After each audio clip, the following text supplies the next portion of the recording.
go? Yep. All right. Let's call to order the meeting of the Nelson County Board of Education. This is Thursday, June the 1st, 2017 at 5 p.m. This is our work session. And Dr. Orr, are there any changes to the agenda? There are no changes to this agenda. We did make some changes after we sent the initial media notification out, but they're all recorded here. Okay. You'll see highlights in yellow where we're asking for decisions tonight. Okay, so what's highlighted in yellow is decision? Yes, ma'am. Yes, okay. All right, well then first up is our efficient resource management, and we're going to discuss the construction update with Mr. Hawkinsmith and company. Okay, looks like we've got pay up in the Early Learning Center there, and the good news is, like we've been saying, we're just about done. If you'll scroll, just in the interest of time, we'll scroll to the very bottom right, and you'll see that in a $2.4 million project, we have $9,568 left to spend on it. Those are some loose ends, obviously, that are left to tie up. I was just in a conversation with Stephen in my office about the railing. We're still trying to work on a couple of minor little things, but the project has gone very well, and we're in tied up loose end stage at this point. And there are no pictures to show you here in a few minutes because there's really not been any significant change for a couple of months. We're just again tying up those loose ends. Tim, do you have anything to add to that? I don't. Just a few things, extra items that we discussed in the change order logs that trying to get fabricated. That railing with the paneling, to fill in the railing. Are we still running a little bit over 1% dipping into the contingency part of it? We are at There's been another 1.2%. Should finalize. I think we're pretty much done because we're down to a punch list items. We're at 1.2%. Of course, you had 5% set aside as required, so that leaves you 3.8% that will be able to be set aside for another project. So that's if you are with this. Is Thomas Nelson pay app? Okay, good. She's there. Thomas Nelson is essentially complete as well. There's a few more bills to pay because it's been lagging a little bit behind. But I know you folks were out there Friday, and maybe you had a chance to take a peek in there. And you can see to the far right there, we've got $108,000 left. You look at the highlighted number on that bottom row. According to this month's pay app, we're 96.19% of the way finished. The fencing outside is down. It's been down for some time now, for a week or two anyway. There are, again, we're essentially at loose ends, tying up loose ends at the auditorium. Talked to Stephen again just in my office, and I think he set the screens up, but maybe wasn't sure about the projector yet. I actually think the projection screen's in production. Okay. Okay. Next one. So, but we're absolutely wrapping these projects up, and I'd say month of June, the loose ends will be tied up unless there's a fencing or something for the ELC. There's a delay in having something made there for some reason. So If the projector screen's on the slow boat from wherever. Right. I think we've talked about it's like 25-foot wide, so 20-foot wide, something like that. So it's customized. The size of that wall, essentially, if not a little bit bigger. Are we still sitting about, I think if I remember right when I asked last time, about 1% contingency into the contingency on it as well, something around there? we are at less than Less 1%. than Okay. So both of them have been very successful in the areas, again, in the change orders, I think. Less than 20% of what we're required to set aside for change orders. And your $3 million project, you're going to have things. Sure. You will have things undoubtedly. So. But to be able to keep it in that 1%, I mean, 1% of $3 million is $30,000. I mean, that's a small amount compared, especially whenever we look at some of these building projects in other districts where we've seen, big unforeseen costs that they've had to add into it. So. Right. Carla, do you have,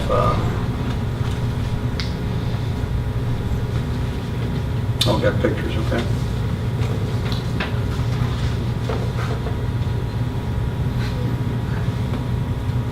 So I think that the last meeting, we were in the process of installing chairs, so all the chairs are complete, and they actually performed some final cleaning this week, so this, of course, is from the stage side. We've just about wrapped up the punch list at Early Learning, but this one will have its first punch list on Tuesday, this coming Tuesday. So again, all these are showing everything's finished except a few smaller items, again, like the projection screen and projector, but, you know, the facility could basically be used at this point. Isn't it pretty? Nice. Very nice. Pretty, pretty. So there's from the ceiling to the stage. Makes a world of difference too. For acoustics. Well, this is the outside the auditorium, so down at the end of the hallway connects to the existing building. You know, those doors are open, but that goes to storage. It's the storage underneath the stadium the seat stadium part, seat, yeah. That's where that bright yellow painting was on those pieces to keep people from hitting their head. And then that's behind the stage, so that's the caging for storage. And then outside, the temporary fence is gone, and there's where the black car is, there was some asphalt paving that was completed, so the outside's nearly complete except for that handrail that's in fabrication. That goes on the sidewalk, so walking out from that large step. Can, like, the general public, can they get up there on that step? I'm almost concerned about somebody like, falling off of it without that railing right there. Is it just something you can't? It is unavoid? exposed now, but Yeah. with, you know, minimal traffic with school being out, but the railing should be done Yeah, there shouldn't be here, a problem. here in the next week or two. Yeah.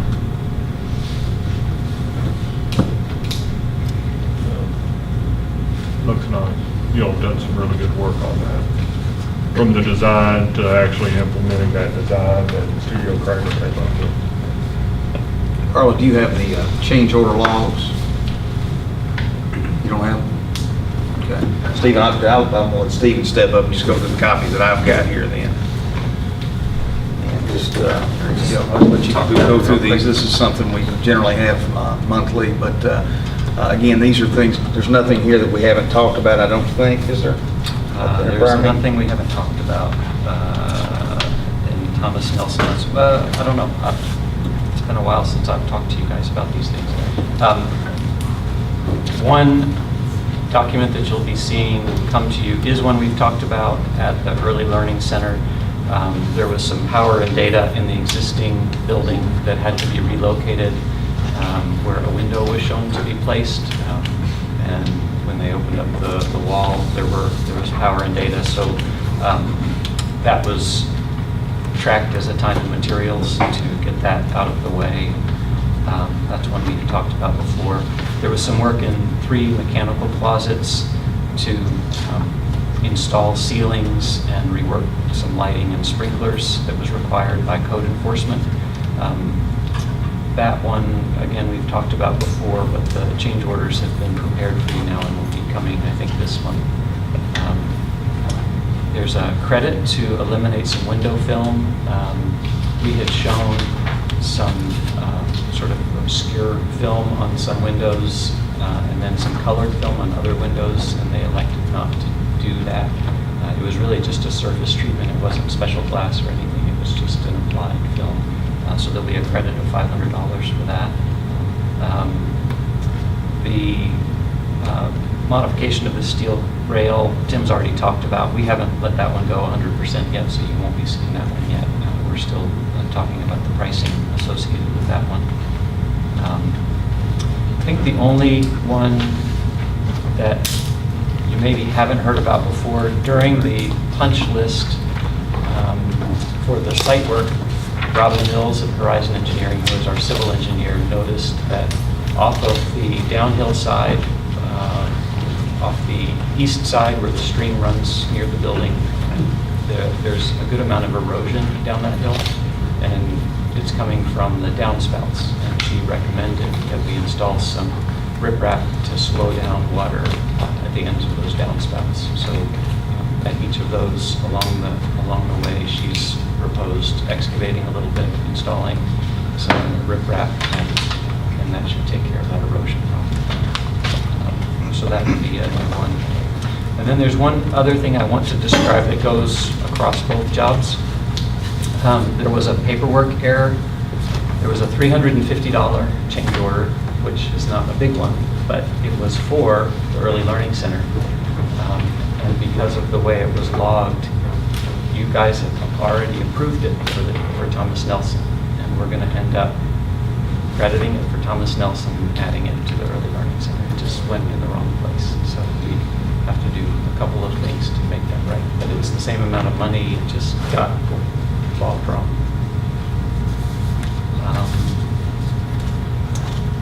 That's all that we haven't talked about. Thank you, Steve. Thank you, Tim. Sirs? Hello, John. John Gasser with CMTH is going to give you a quick update on the energy project that's underway.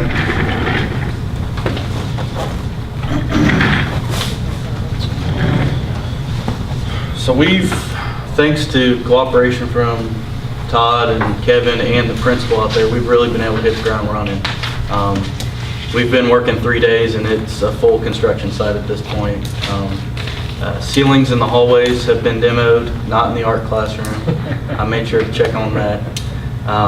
The units are just about, the HVAC units that serve throughout the building have just about all been demoed, and they were actually carting in the new units as I was leaving today. So that's a lot of good work for a first week. I'm really happy with it. We've got great contractors out there and really have had just good cooperation from everybody. We really do appreciate that. It makes our job easier. From the lighting standpoint, Bloomfield Elementary and Bloomfield Middle are near complete. The high school, I think we have 60%. It's probably more like 80 to 90% at this point. And the contractor that's at the high school today will be moving to New Haven next week as he completes everything except the exterior. We'll try to get everything done inside the building first and save the exterior for last so that we can get out of the working space. That's really all I had, unless there's any questions. As far as like timeline for 100% completion across all of it? Yeah, so substantial completion, meaning we can have school there, is August the 1st, and I foresee it being before then. And we've got a substantial completion walkthrough scheduled with Kevin.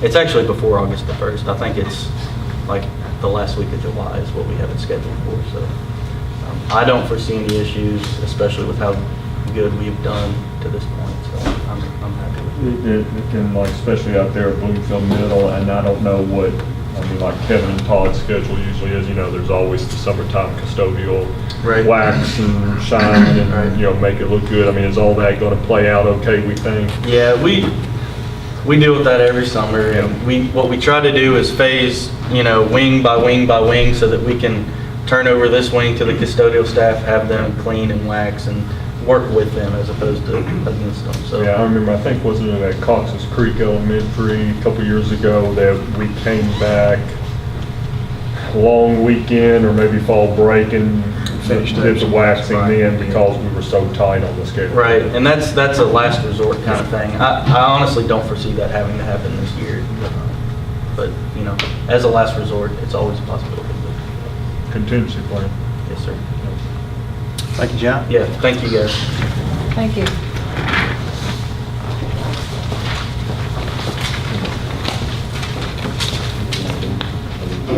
Finish with construction. Unless you all have more questions. Okay. She's a lawyer.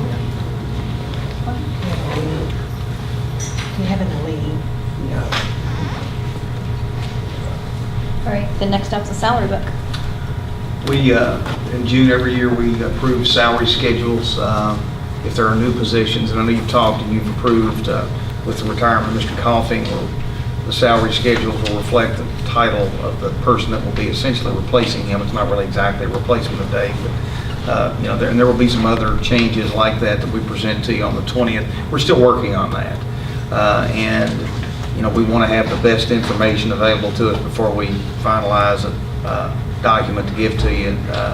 Talked to Dr. Orr the last couple of days about, we felt like it made the most sense to just continue to work on that. And you'll obviously get it the Thursday before the meeting on the 20th and have 4 or 5 days there to look it over if you have questions, and we'll be available to answer those questions prior to the meeting and at the meeting if you have any. So we'll be working on that. We'll continue to work on that, and we'll have a recommendation for you on the night of the 20th. Next, we're going to talk about the treasurer's bond. Treasurer's bond is required by statute for the finance officer. I'm calling it the treasurer's bond. It used to be what it's called. Technically, it's the treasurer finance officer bond. That's Ms. Parker. And so we have to have a separate bond for her. Just a reminder, we have blanket bond through our insurance coverage for all employees that handle money in the amount of $300,000. This is a specific bond as required by statute for Ms. Parker, and it's something we're required to have you approve every year at this time. So we'll be presenting that on the night of the 20th. Okay. And then we're going to talk about CKEC and KEDC membership. We belong to both those groups. We get benefits from both. CKEC, our food service folks, I know we're very active in that group. KEDC, we also get benefits from. They do a lot more, they have a lot more purchasing contracts. CKEC has some as well, but we've been members of both for many, many years and have gotten benefits from both, and we'll be recommending to continue those memberships on the night of the 20th.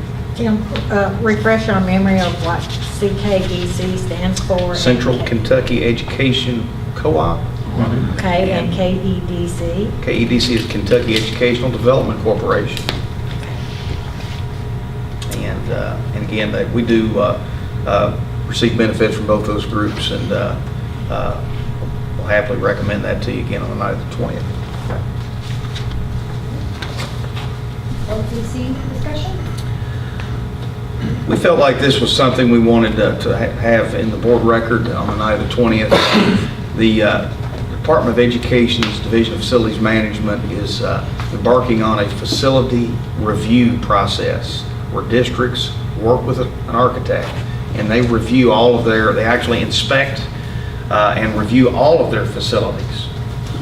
They've asked us to identify one facility to begin that process, and we have identified the New Haven School as our first facility. We felt like that's the school in the district. We know we've got some roof issues at a couple of buildings, but as far as the building in general, that's clearly the building that's probably got the most issues. So that's the building we've identified to be that initial inspected building. We actually have training scheduled. Stephen Ward, Todd, Kevin, and I will be attending that training on the morning of June 28th in Frankfurt on that process. But we would like for you on the night of the 20th to approve a delay in the adoption of your facility plan. Under normal circumstances, this summer, around now, we would be developing an LPC. Ms. Breeden, you were on the LPC last time. We would be putting together, David, were you on there? Okay. I was a board member representative on it. So there's some work that goes into collecting that and putting that group together, and then they have a number of meetings and they hear from various folks and review buildings. We felt like we want that group, when they make those recommendations to the board, to have the best information available. And we feel like that the best information available is once we get all of our buildings inspected through this new process. And if you add to that the fact that we've got between $2.5 and $3 million in bond potential, we can't build a new school or do a major renovation right at this moment anyway. Waiting a year is not going to delay anything. We'll just have better information when we put that document together, and we'll be starting. So the plan would be approve that delay, go through this training, get these facilities inspected. Around this time next year, you start your LPC. They go through their meeting process over a few months.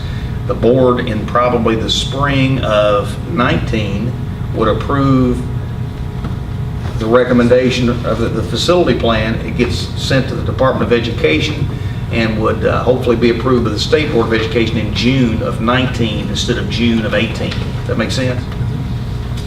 Doesn't that just put New Haven getting a new school off another year?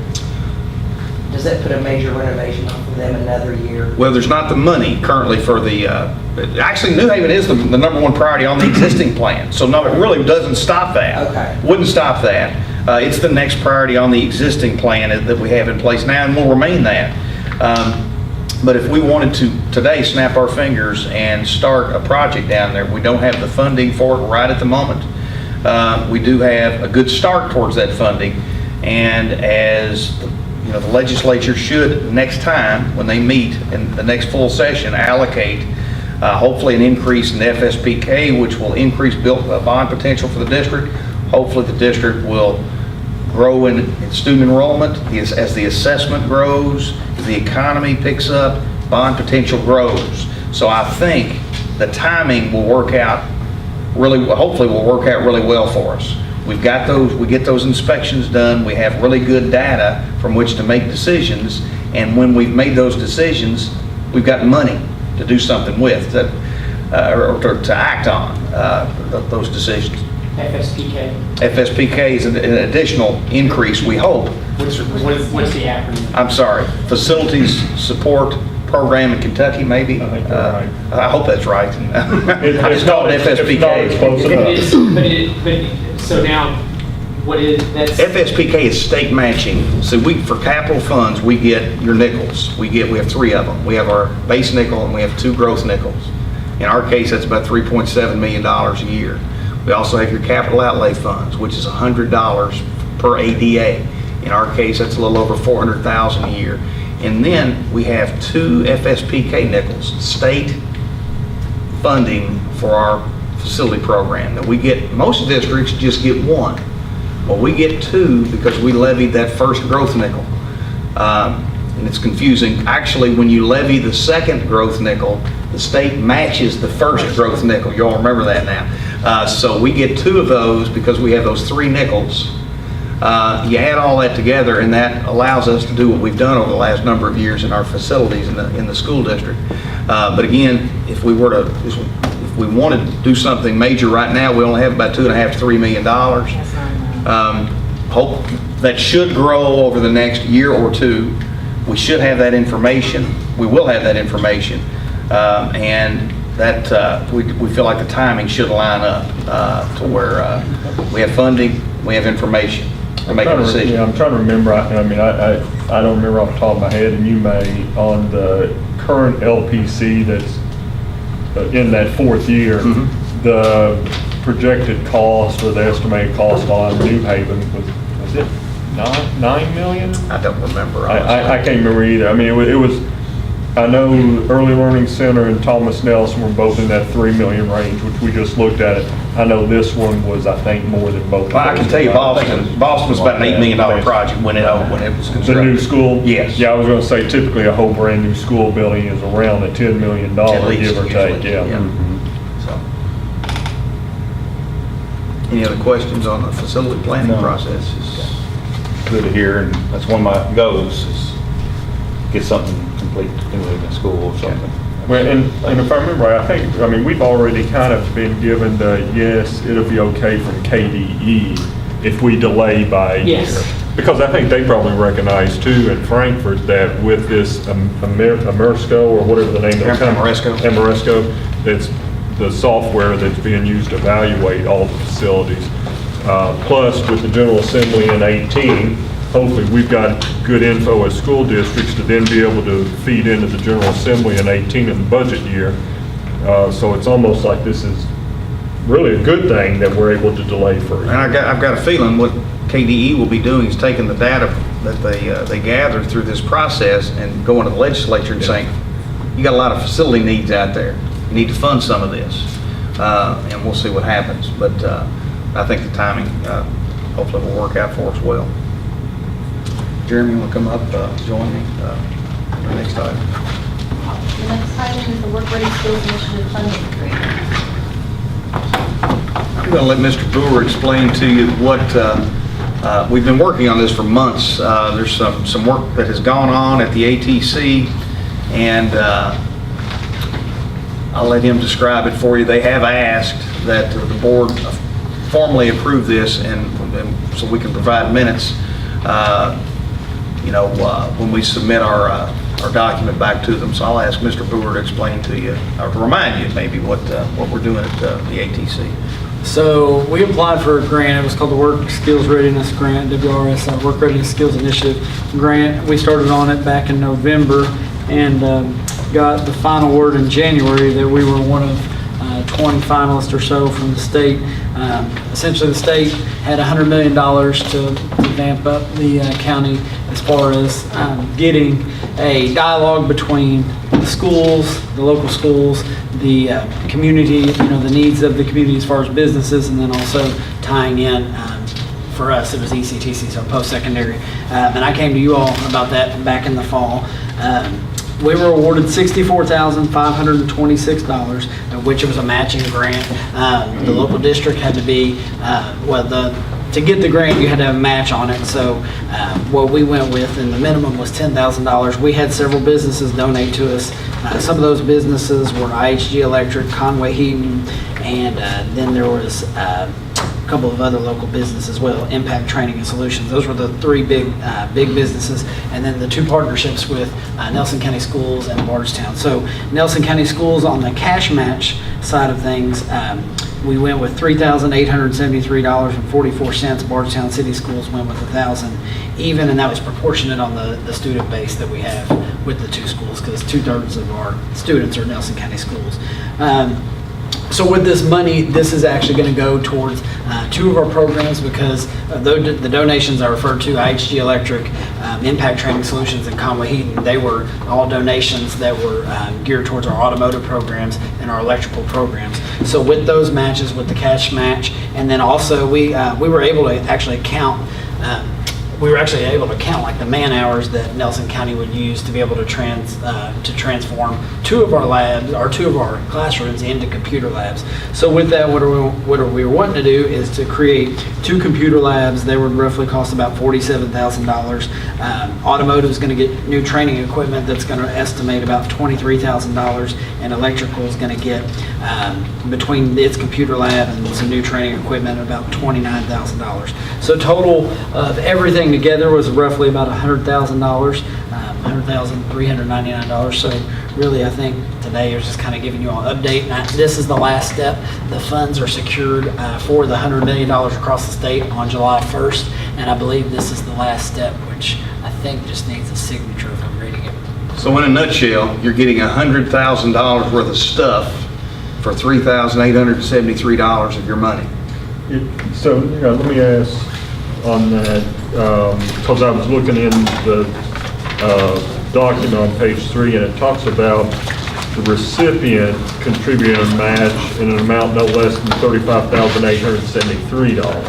So that is not just a cash match. So what we were okay. Right. So what we were able to count, like I said, the man hours that we were able to count, the installation of the new equipment, IHG put in. And the donations Right. from the local community. So out of this $35,000 and change that is the recipients, Nelson County Area Technology Center's portion of the match, there's a huge chunk of that is actually either in-kind work, local businesses have stepped up to the plate and said, hey, we want to partner with you. So really, cash out of coffers is only $3,800. Less than $4,000. Less than $4,000 for us and $1,000 for the city schools? That's right. Yeah, and we're going to get 64,000 and change in returns. Oh, gosh. Yeah. So it's going to end up really good. So. Yeah, that's one of those where for every dollar that's being put into it, even with this match piece, for every dollar that's being put into it of value, we're getting $2 back on top of that, so. Well, and then it also strengthens our ATC. It does, Which yeah. I think that's a good thing. So, yeah. And our teachers and our students are all excited about it, and they know July 1st is, when the funding's secured, so. And so if we get that funding as of July 1st, do we have an idea of how fast some of these programs, will they be for this fall or will it be for the middle? It'll be for this fall, so yeah, we're going to make a big deal of this. Once we secure the funds, we are able to order all the different types of trainers and the 2 new computer labs. We actually plan on having a grand reopening. We're going to invite the lieutenant governor down, get Hal Heiner down, and make it a big time thing, because one, I mean, it is a big deal for us, but two, we want to market it and be able to promote it to our community, to our businesses, and get the students excited about, what's going on in the ATC. And I think that's one way to do it, is just having a big grand, just incorporate everything, that big grand reopening for the ATC. Please include us. Yeah, absolutely. Bear with me on this, I'm having trouble with this. Okay. So the grant award was for 64 and change. Right. But we had to match it. Correct. So are we not taking the whole amount of the grant because we didn't match it at the 64,000? So the whole total is not 128,000, 129,000?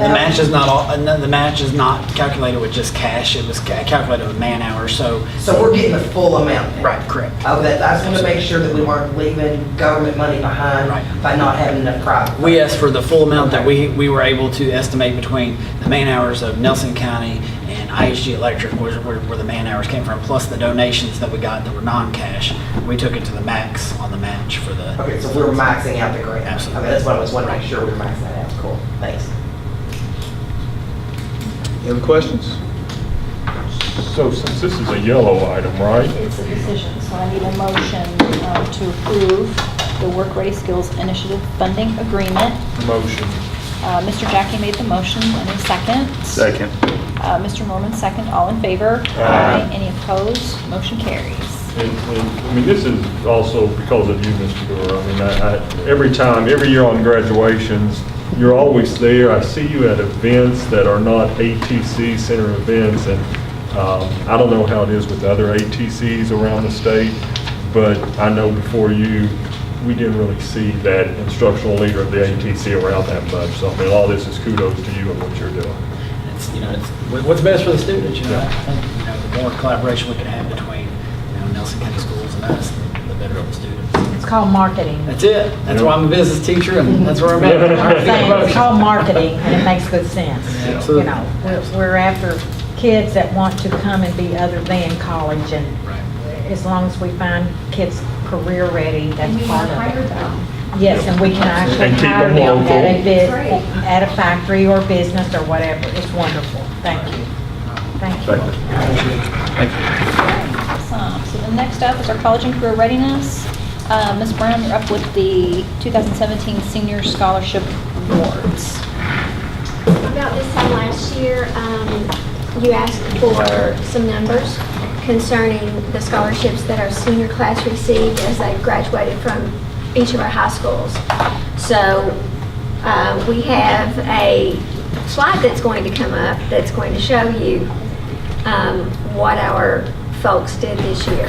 I think he's taller than you, Mrs. McKay.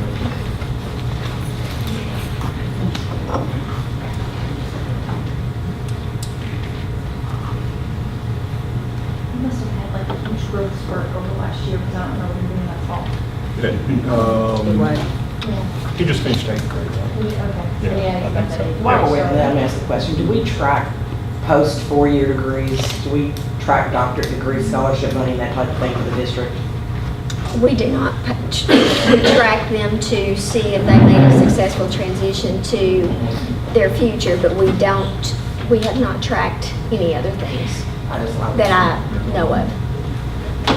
So, this year, Nelson County High School students received $1,350,684 in scholarship monies for the 2017 graduating class. And Thomas Nelson High School had $439,203 in scholarships for their senior class. Mr. Brown, would I be correct in saying that this is self-reported by the students ultimately? This is from the counselors. The counselors worked with the students and talked to them about where they were going to school and the amount of money that they received in various presidential regents, those sorts of things from the universities, as well as their other scholarships where they applied through local, like Rotary scholarships. Farm Bureau has one. The one that blew my mind is UPS. UPS gives a scholarship that's $83,000, and it was amazing. to go down the spreadsheet and get to tick off those as I was adding everything up. It's just wonderful. The reason I mention that is just because it's, I want to make clear, there's no external mechanism, kind of like what you were talking about, and you would track this data beyond college, beyond post-secondary for our kids. There's not really a mechanism that we get to put our hands on that manages that kind of tracking nor for this. This is really based on kids coming in and saying, this is what I was awarded. And so one of the things that I learned over the years is sometimes they'll tell you what they are accepting.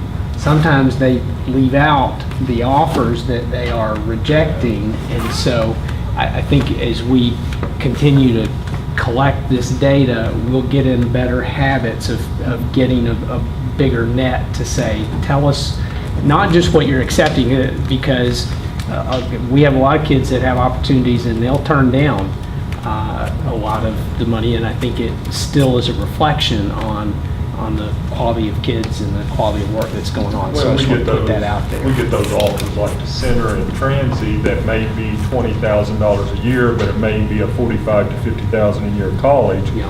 And they decide to go with Northern Kentucky, which the numbers are much smaller in scholarship, but much smaller in cost as well.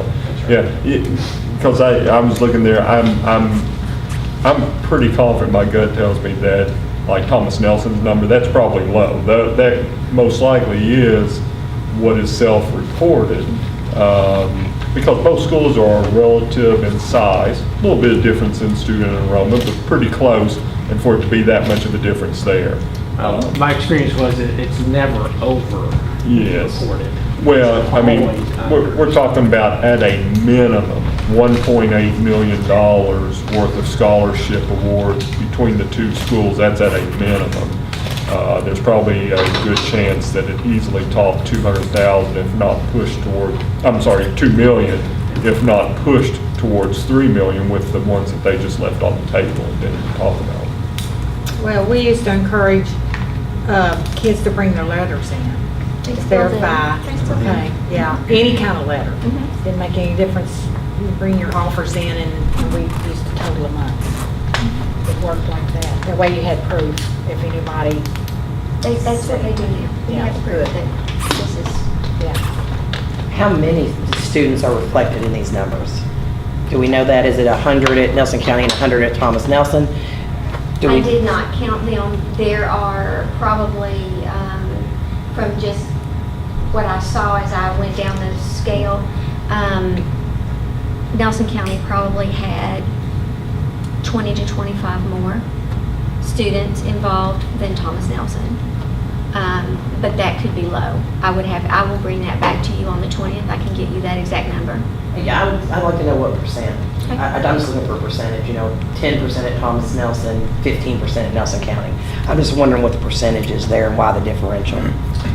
And, something else that I wonder about, I mean, like, I've noticed through Thomas Nelson's and Nelson County's social media posts, some of their announcements, students who accepted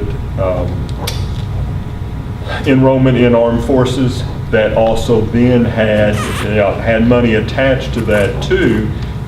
And a lot of people will not think of that as being scholarship money when it really is. And so there's probably a good chance that there's some of that that's not been self-reported because the student themselves may have said, yeah, I'm joining the Army.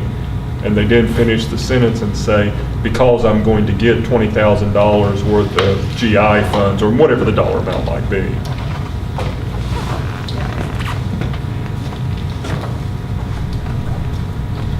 I was pleased with this number. I'm very pleased with this. That's all I have unless you have some other things, and I'll get back with you. I mean, that equals 200. There's about approximately 200 in each class. Yes. Yes, okay. It's 200 and there's one Yeah, it's around 200 on each class, so Nelson County having a little bit more, but yeah, I think that's right. Ready? Next up is field trip requests.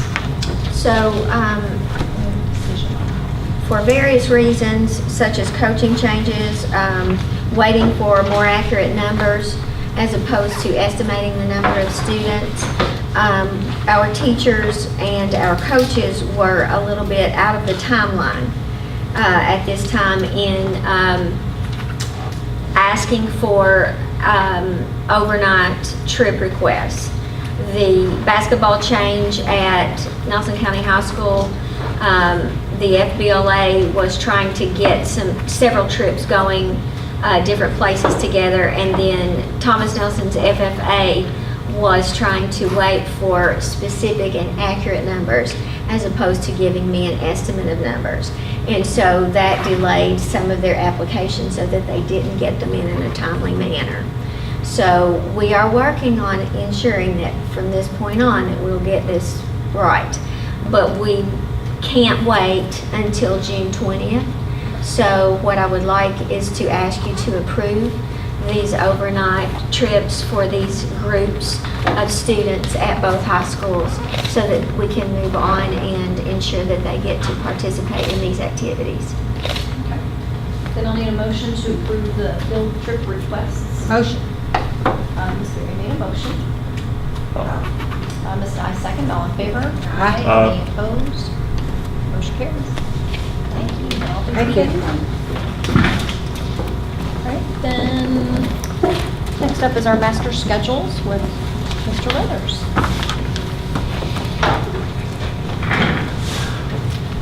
On the 20th, I'll bring a decision paper to you guys. It's basically to approve the master schedules for next school year, for the 17-18 school year, schedule for each and every school. Some of the schools will have two, for example, Boston and, New Haven will have an elementary and a middle school unless they follow the same schedule. The preliminary data that I have, they will have separate schedules.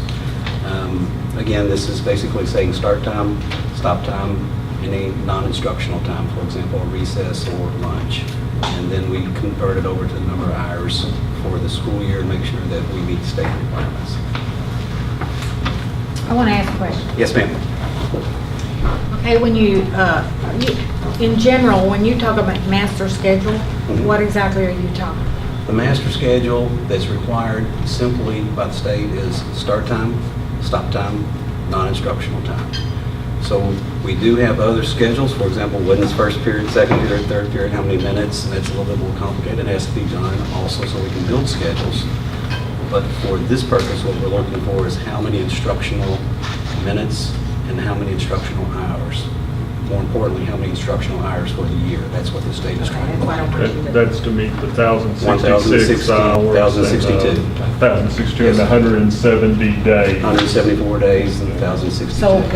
So when they build their schedule, let's say in between class, or they can expand or as long as they, or increase or decrease as long as they have the minutes or the whatever time factor it holds in the school day. Yes. So what we'll present to you is they start at 8 o'clock, and they run to 3 o'clock, that's 7 hours. If they have 25 minutes for lunch, that's 7 hours minus 25 minutes, which would be 6 hours and 35 minutes, and then we convert that over to instructional hours for the year. And then they would manipulate within the day. Yes, okay. Any other questions? Okay, sir. Thank you. Thank you. Next up, responsibilities and rights of students, staff, and families, 2017, 2018, course. Every year, we have to come back to you with a basically student code of conduct book. We have a group of people that review it each year, made up of administrators and teachers, and also some non-certified folks. They're listed there, just to try to put our finger on the pulse of everything, see if we need to make some changes. We saw no changes that needed to be made this year, so really the only changes that we'll be bringing to you are administrative, where we've changed the names of some folks and dates and calendars and so forth. Any question?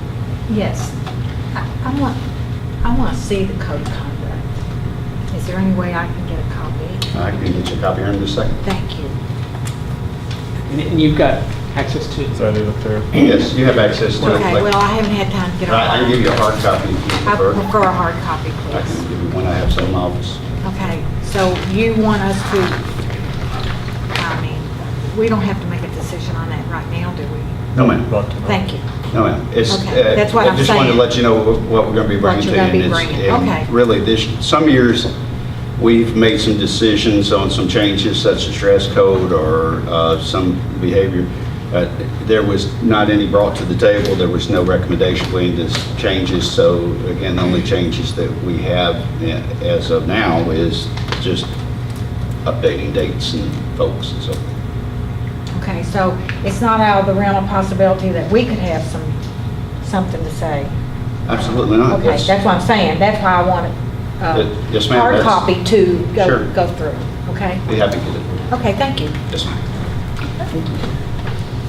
All I right. think I'm on next. You are still there, yes. And this is the Director of State Federal Programs job description. Yes, ma'am. We started, I guess it's been 3 or 4 months ago, reviewing all of our positions on the executive staff, going back and just kind of relisting what we actually do day to day, re-examining those things. Part of that is when we brought to you that you already approved the CIO position and the digital learning coach. That was all kind of part of the process. This is the next step in the process. We looked at the amount of time that our school directors are spending in their offices working on some of these requirements for federal budgeting, data, just different things that are keeping them away from being hands-on in the schools, working with the principals, helping with some of those things.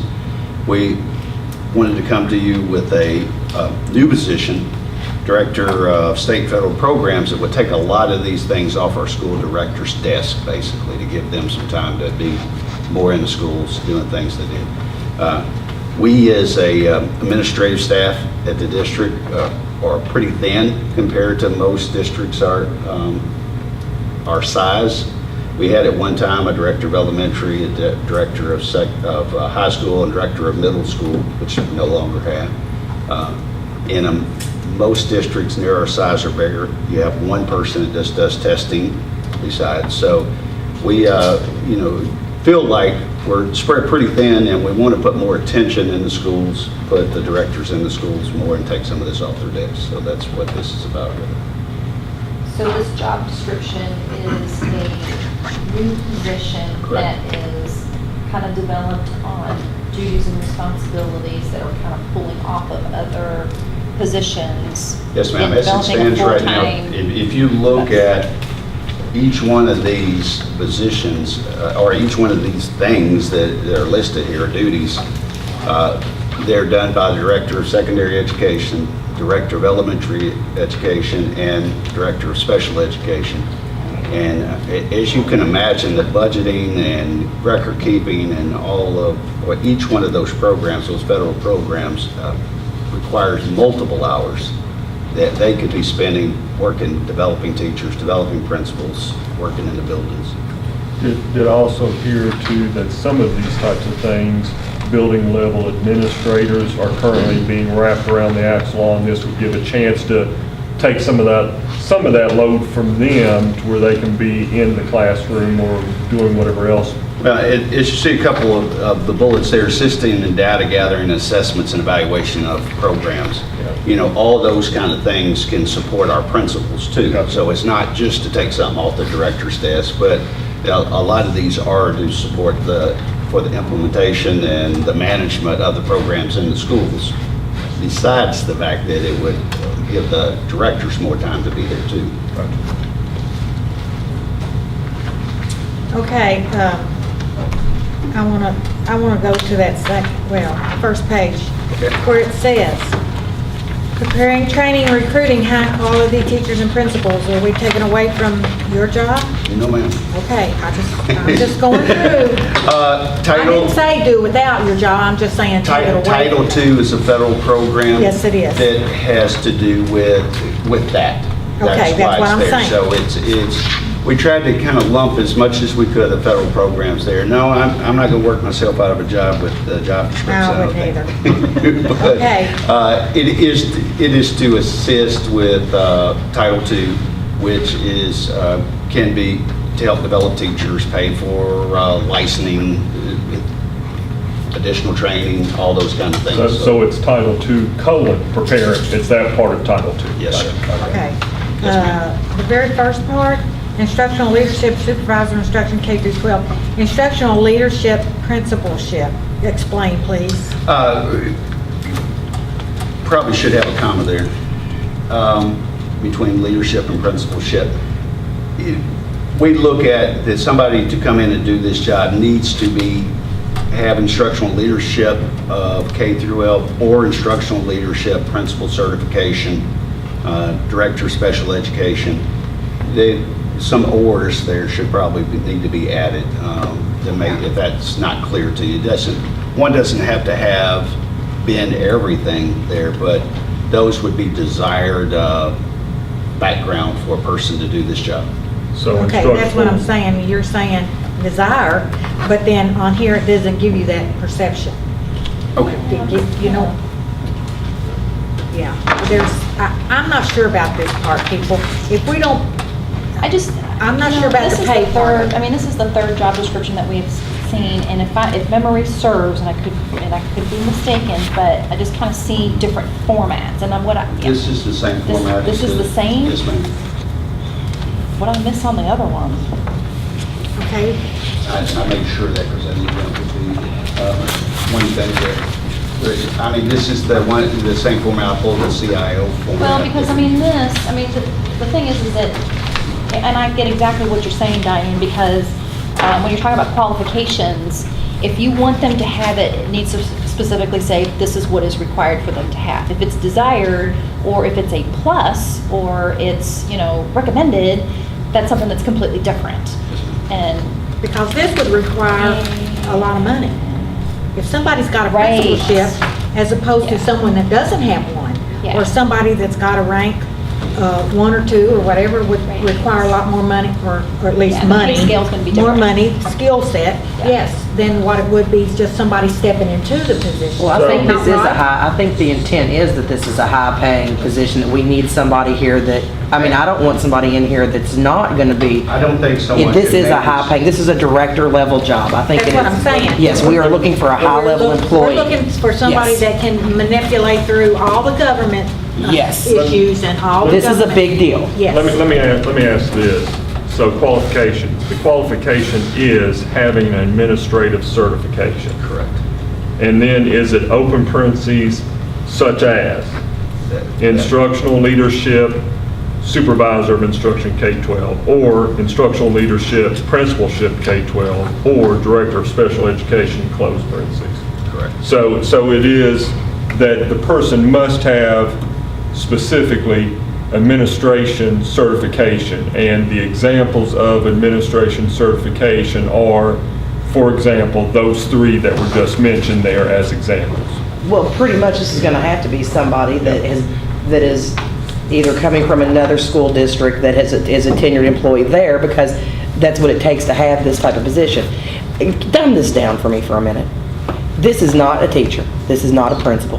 This is somebody who's going to be dealing with numbers and math and federal and state law, and making sure that our educators and our administrators have what they need to stick with the federal guidelines and the state guidelines, and that we're maximizing our potential as a district to get state and federal funding. Is that what Thank you. this is? That's very. Okay. Can you copy down what she just said? Yes, and make it look a lot Okay, better on here. that was, okay, so I just wanted to make sure that because I want to approve this, but I want to make sure it's what I think it is That's right. before I say, let's do this. Yes, But yes. you're absolutely correct. Okay. But that also is someone who is familiar with data and can help, bring that data to the table to help us make better decisions as a board, better decisions in our school, and better decisions as directors. So if you notice a couple of places in there, we talk about them being able to collect data, That- yeah. understanding it, disseminating it. So not only does it have to be, as you well said, thank you, someone that has a pretty strong administrative education background already, that understands these federal programs, that has many hoops to jump through, and can help us maximize the potential there, which is another big thing. Yeah, But also it keeps us out of trouble too, because Yeah. we've got some reporting stuff that we have to do. The first thing, the requirement is for this type of position has to have administrative certification in the K-12 environment. And I think there's just some very minor grammatical or formatting things in that qualifications piece that clears that. Yes, but needs to be put in. Because, for instance, I'm going to assume, well, he's not here anymore, like Mr. Coughing, or there he is. I mean, you've got administration certification now? Okay, so in that position, it didn't require that at that time. But then Ms. Williams, in the Director of Elementary Education, one of those qualifications is administration certification. And of course, you were also a principal in your former life. And so you had that instructional leadership, principalship K-12, or whatever specifically principalship you had. So that to me, that is that minimum, got to have that, and also got to have minimum 5 years of experience. Now, while I would say that there are probably classroom teachers that have 5 years of experience and also have their administration certification, which might mean they meet that minimum qualification there, I believe what we'll find is between the job goes and all of those performance responsibility pieces and what the expectations are of that position, that's where it kicks in what you're saying, Ms. Dye. It's going to be someone that has to be very good with numbers, that has to have lots of experience and knowledge in these federal programs, and that even though there may be someone that meets that minimum qualification, they're probably not going to be the best candidate that shows up and applies for it, which is where that screening committee would then be looking through and going, well, you meet that qualification, but we're not hearing it on the rest. There are over 25 responsibilities listed under performance responsibilities. Yeah. That makes this a director level job. Yeah, Yes. it is. And I'm not sure about what I see a minimum of 5 years teaching experience. I'm not sure if the teaching experience means as much to me as the leadership instructional position, simply because I don't want to say the rest of it.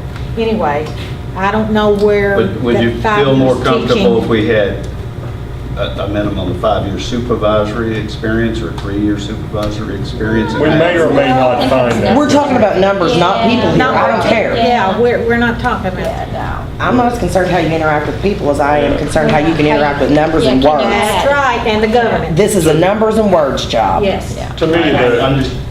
To me, the teaching word there, I don't even take that literally as being they've been in the classroom teaching a minimum of 5 years. They've been in the educational system for a minimum of whatever the years is. And that, like you said, it could be a high school math teacher that's a statistics whiz that also has an understanding of federal programs. But they've got to have that administration certification, which is the number one. If you don't have that, name's crossed You're off out the of list. water. Yeah.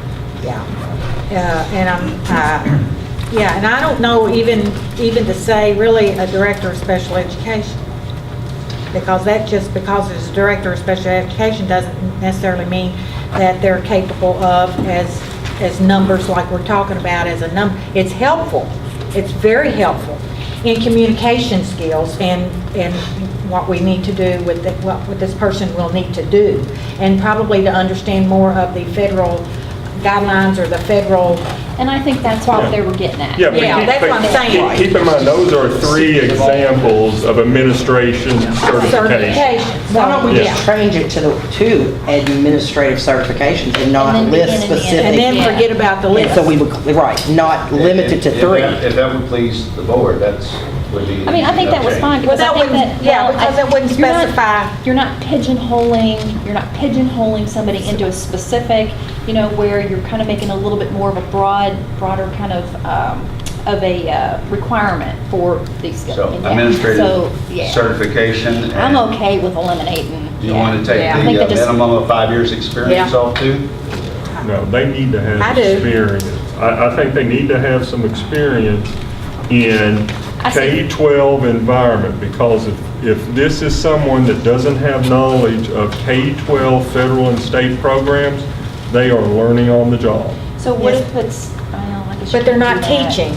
To me, if you work in this program, like when I was in chapter 1, and I know that's been a long time ago before you say it, Damon, but I'm telling you, just because there's a difference between being in the classroom and a difference of knowing what you have to know in the government program. Oh, I know, because I mean, So there is no- I was in the classroom and I taught, and I've also been at the state level. I think, I mean, again, the teaching piece there, to me, isn't that necessarily a literal teaching. Now, I mean, it may come across that way. I think that's if what it we comes change across the to word me. teaching If to somebody's- if I'm education, looking- K-12 educational experience, we need to have someone that has K-12 educational experience, or else they are learning on the go about K-12 state and federal programs. When I read this and it says 5 years teaching experience, in Yep. my mind, it's in a classroom in front of kids Yes. for 5 years. And that's, and I can see that. I mean, I would say let's just change that word teaching, but we still need to make sure that it is someone that has educational experience with the state and federal programs, whether they were in the classroom, whether they were at the district level,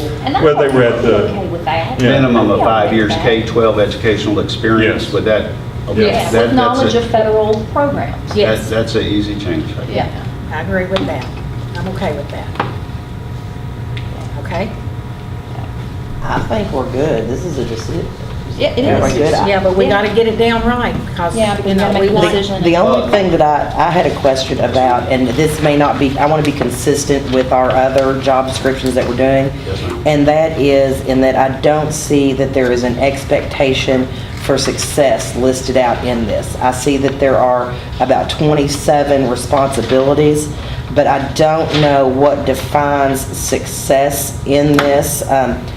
The only thing that I could really quick pull out was the initiates with director all required actions. It's 2/3 of the way down the list on page 1. Starts with initiates with directors all required actions for any school identified as Title I program. Well, that's real easy at the end of a year to pull out and say, okay, this person, this employee has initiated 10 items, or this employee has initiated 0. Well, we know if this person's initiated 0, we have a problem on one of 27 responsibilities. Yes, ma'am. I don't know if it's feasible to put in the job description.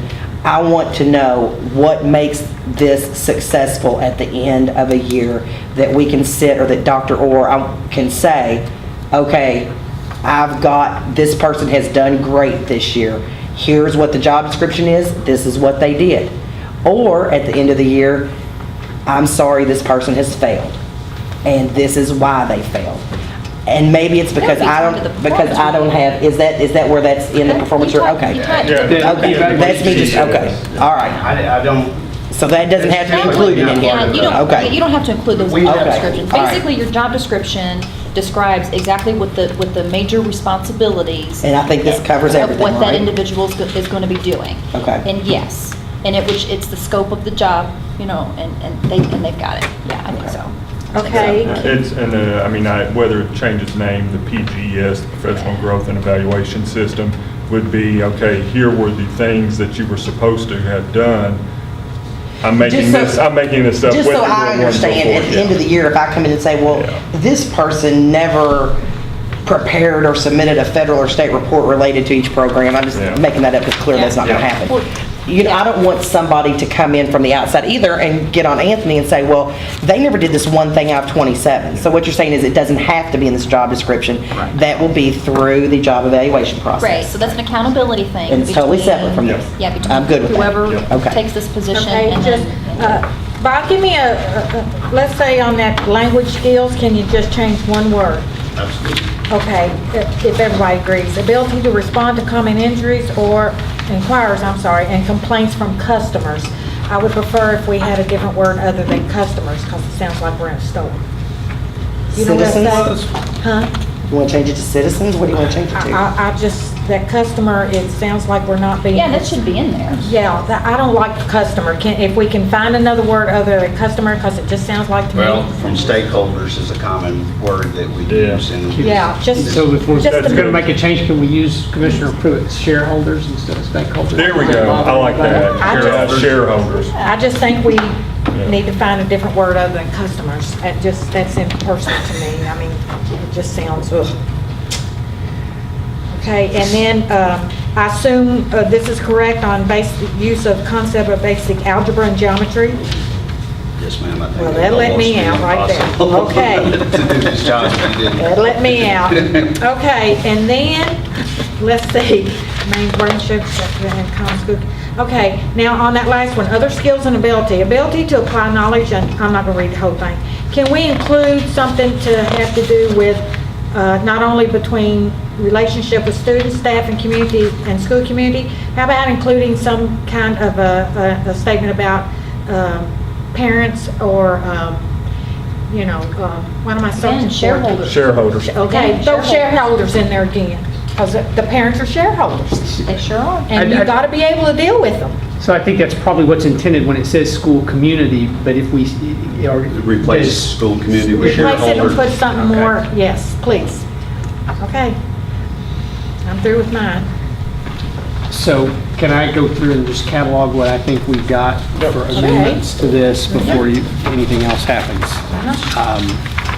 On the first page under qualifications, we struck through the specific examples and said administrative certification, minimum of 5 years K-12 education experience with knowledge of state and federal programming. Then we said on the bottom of page 2 under language skills, we changed customers to shareholders. And on the bottom of page 3, we changed the school community to shareholders. Everybody agree? That's it. Is that it? I'm fine with it. Fine? You fine? I'll make a motion that we approve it then, if everybody's fine with All right, that. Ms. Dye makes a motion to approve the job description as we have discussed and finalized. Second. Ms. Berry, seconds, all in favor? Aye. Any opposed? Motion carries. Thank you. I'll make Thank those you. changes and I will send them. Yes, thanks. Can you give me that? Yes, please. Thanks, Bob. Thank you all. All right. The, next up, I forgot where I was. Board training approval. This is me, and we're still getting accustomed to this, but any training for board members needs prior approval, and so Ms. Dye and Ms. Berry have asked to attend federal and state law update. Motion. Yay. Yes.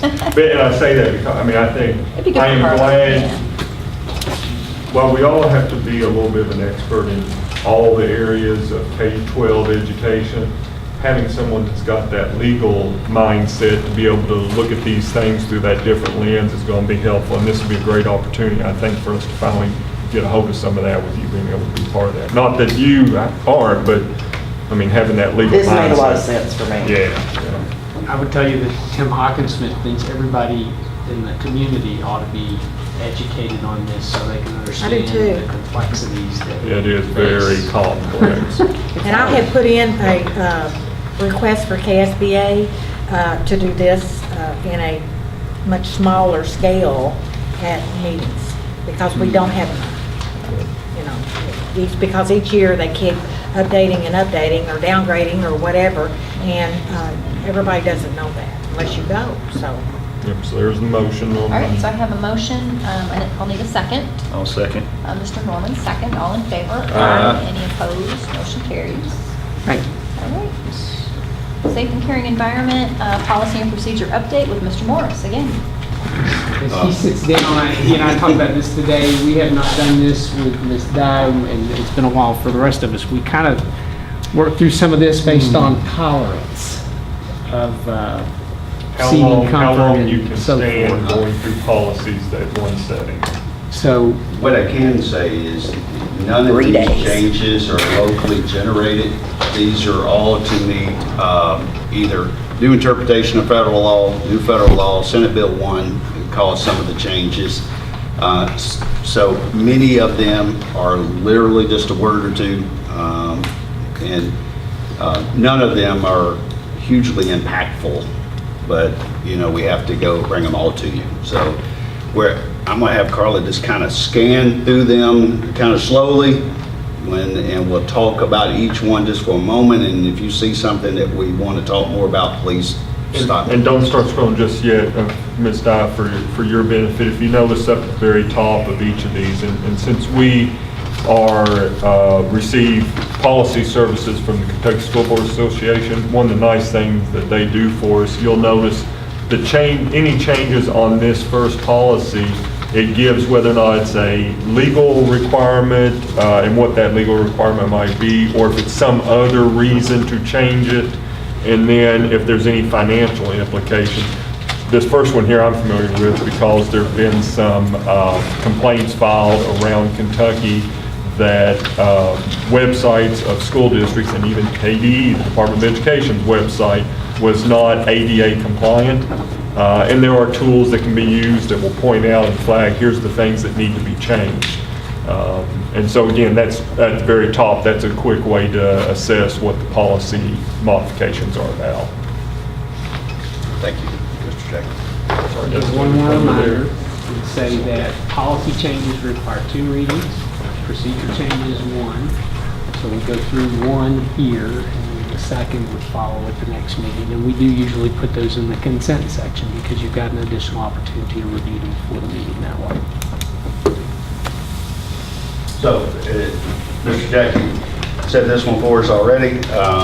Just very little changes. Scroll down a little bit, Carla. If you'll notice, they'll have it highlighted. It'll say in blue where they've added some more marked out. So if we'll just continue to scroll down. So again, all that was just a very small amount of just legal to make sure that our website is okay.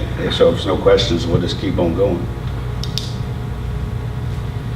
This one is creates a new section that allows for charter schools. As you know, Senate Bill 1 approved charter schools, and so talks about powers and duties of the school board to provide for charter school authorization and application and evaluation. So this is a new addition to duties of the board.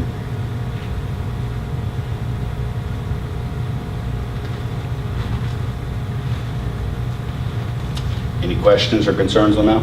Okay. Carl, if you'll pull down just a little bit where we can see the top of it. Every Student Succeeds Act, this is just some new interpretation of some of the same information that we've had. No financial, one thing that Mr. Jackie pointed out earlier, if you see financial implications, it will usually tell us, you know, if you got to provide more transportation or things where it's going to cost you money. So this is no financial implications anticipated, just some very small changes again. And to intercede in that, there is a book that you can get on ESSA that explains all those little goodies in there. Just in case you, and it's not a big thick book. Want to go but to sleep early? Yeah, you can, believe me, I've read it. But it does have a lot of information on it just for that field. Okay, Carl, if you scroll down, please. That's all the same one. Any questions or concerns on that one? Continue on then, please, Carl. Again, no financial. This one is for development of the school calendar. There was some changes that came out recently. Just it talks about having community input, meeting in January, board should adopt the calendar. So not anything big change for us. Scroll down just a little. Since this one has to do with the school calendar, is this one because of the push that a couple certain people in the legislature had that they wanted to prevent local boards from starting school earlier than a certain date? And this has to do with making sure that there are public meetings for it, that we get public input on it? I think so. Because, you know, you can have, basically they said you got to have a public meeting, it can be video teleconference, it's whatever, but you got to have some public input when you develop your calendar. Which we typically have every time we do surveys of public, surveys of staff. I think we do a good job already in the district. I didn't see anything that would have to change our practices much. The one thing that we may want to check on, particularly with KSBA, is that language specifies a meeting in January, and we have usually gone well ahead of that. So Because of local businesses setting vacation schedules in that, January, yeah. that and plus, just to. Let's scroll back up just a little bit. Does it say shall be January? It says at a meeting in January. Shall it, okay. So let's, I'll, So the question would be if that first little statement could say, at least by a meeting No in later January, than or something something like like that, that. yeah. Because we do, I know that Mr. Rager always pushed us to do it in December, if not earlier. well, in fact, this last year, we did it even much Earlier earlier. than we did, that, so yeah. We could have our schools have time to really work out their schedules fully. Yep. I'll check and see. Thank you.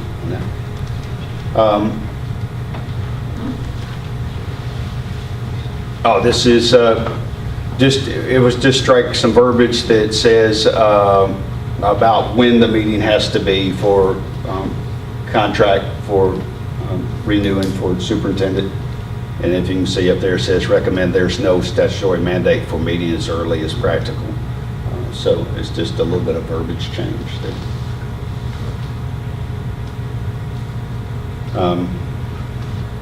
Portfolios, writing portfolios. Which haven't been around for years. Hadn't been around, they finally just got around to changing, so that verbiage, so it's just part of the school council's duties do not include that anymore, so it's really just striking that. So that's just cleaning up language. Yes, sir. And that's what 99% of the changes are this year, is just cleaning up language. All right, go ahead, Carlos, please.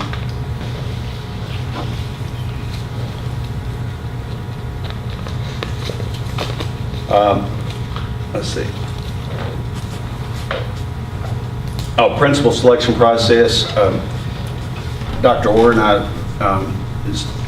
in fact, contacted KDE to get some clarification on it. There's another way of selecting principals now. They're still coming out with better guidance on it, but the superintendent can put a candidate forward to the SBDM, say this is our candidate, this is the one that I think would be a good fit, and they can vote on them or not.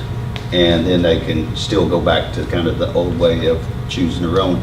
So it doesn't drastically change anything other than it does give one more option, but it doesn't take away any power from the SBDM because they can still say, no, that's not who we'd want anyway. And so, Well, the site-based decision-making council, those two parents and 3 teachers are the ones that vote to select who the principal will be at their school that they're representing. correct. As it stands right now, it's you send every qualified candidate to them, they choose who to interview. With this new addition, you can, superintendent has one that thinks that would be the best candidate, can send that one and say, this is my recommendation, and they could choose to go with that and kind of be done with it. But it still does not take any of their power away because they can say, no, thank you, I would like to see all the candidates and move on. Yeah, the SBDM still has to vote, 5 people, or majority vote, and majority rule on who the principal's going to be. Correct. So that adds this language to SBDM. And just because it's timely, I will remind you all, as I have met with the 2 councils that are in the process now, Bob's been my designee on the council after the first meeting, and so that not only did we in the first meeting say we don't really want to use this unless the council really calls for it. It would not have been my preferred method had I continued to chair the council, and it's not my preferred method even with Mr. Morris chairing it, because I think those relationships are important. But nevertheless, I just want to make clear that that's an option that the legislature gave us. It's not one that we pursued. It's not one that we... Yeah, I mean, and part of that, I think, if I remember correctly, originally with the Education Reform Act and SBDM council, all of that hiring power was given to the SBDM councils. And there's always been that challenge of the SBDM council hires a principal. They're the ones that go through the interview process. They're the ones that vote up or down on the candidate. But then that person has to report to the superintendent. And so I know that the legislature heard concerns about that a couple years ago and made some changes to allow the superintendent to say, well, here's a recommended candidate, even though the SBDM can still vote however they want to.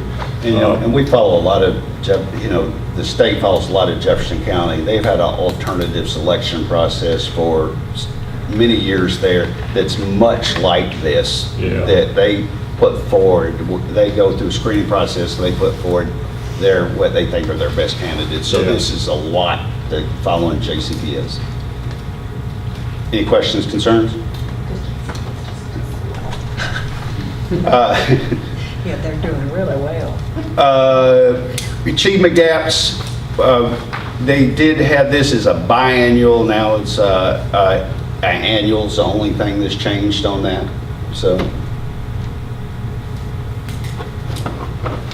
I'm sorry, Carl, go back to the top just a little bit, please. Assessment data, it's moved to January the 1st with Senate Bill 1, just they have aligned more stuff to calendar year. So then that would be by January 1, reviewing the assessment data that we would hopefully get in the previous fall that was on the assessment that happened the previous spring. Correct. Okay. So it sounds like that one there, one, it's going to require then the Commonwealth to ensure that all the assessment, and whatever the new assessment system looks like, all of that data is provided well in advance of January 1. They couldn't do like they did a few years ago to us where they got this stuff so late. But also it does put into writing that January 1, they want, which is logical, because we should be looking at assessment data as early in the next school year as possible. So that way then we can be making changes right then and there, because otherwise if it was April 1st, I mean, it's too late. You've already got a whole year that you've lost there. We start reviewing that data, I know, the moment that we can get our hands on it, so I don't think it'll change our practice at all. It's just, that's always been a complaint of mine, is that we take the assessment in the spring, or actually in May now, within the last 10 days of the instructional year, and we need that data as quick as possible so that we can start making adjustments in that next school year. If it takes halfway through the next school year to have that data in our hands, and I don't necessarily mean the board hands, I'm talking about the school district hands, we've lost an opportunity there, so. That process has been much better over the last several years. We get that raw data in July. one other, again, a lot of this is, as we said earlier, Senate Bill 1, to remove the high school and college readiness examination from inclusion in state student assessment. Just another thing that happened during, so the language is reflected. Go ahead, Carla, to the next one. Let's see, this one is, it's just literally about the financial implications, possible cost of printing for school improvement plans.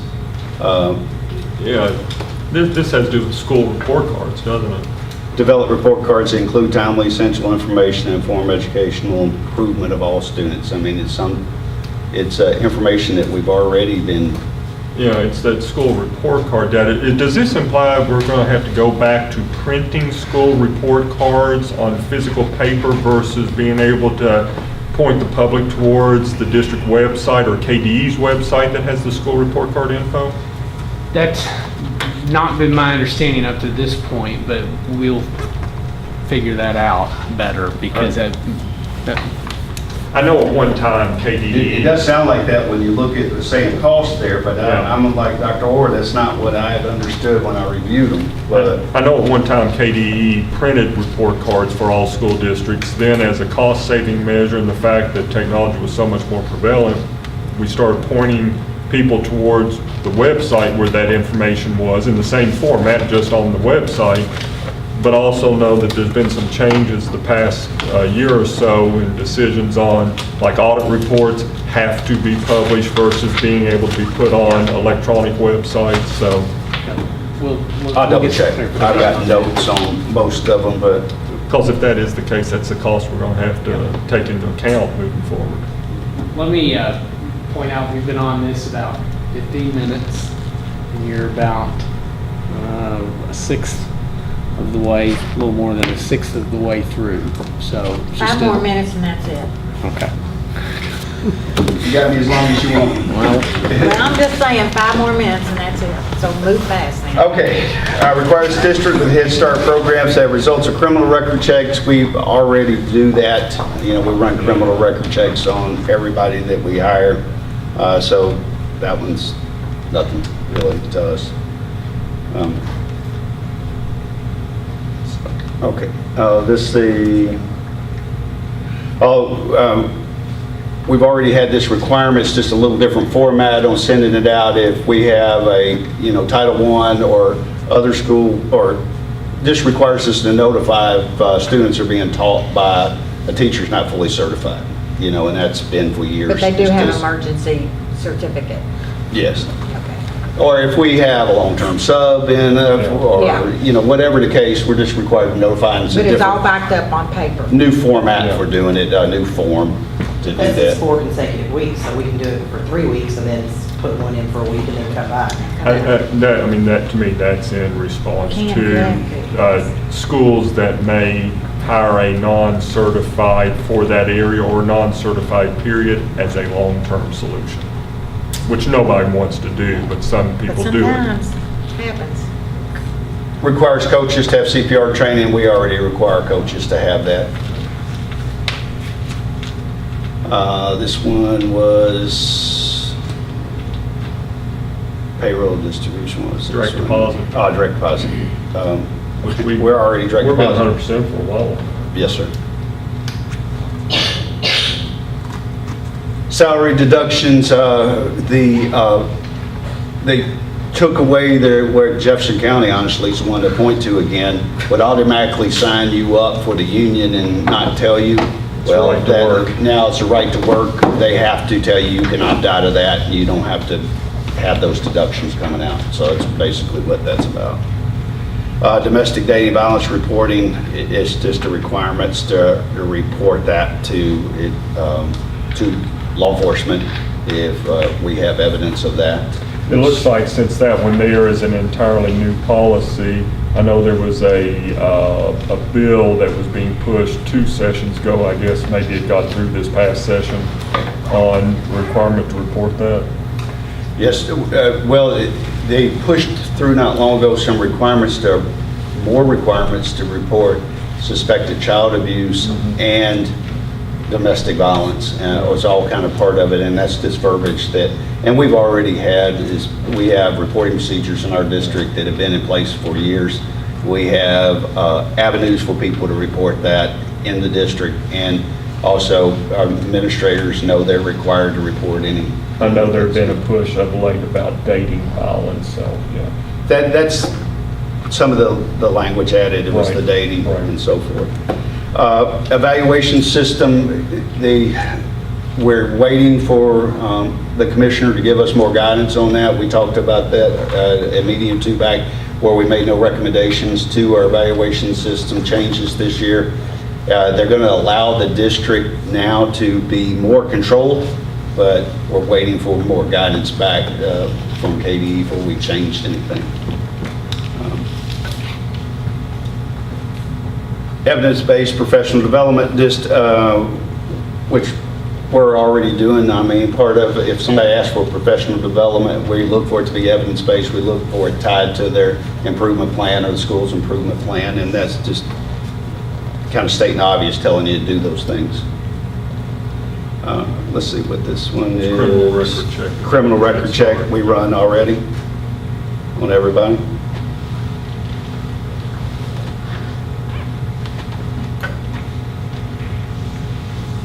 Also, talked about, paid and unpaid still have to have criminal record checks and all too. What was this one? Had to do with electronic statements, I think. Yeah, Payroll direct deposit. distribution. It's,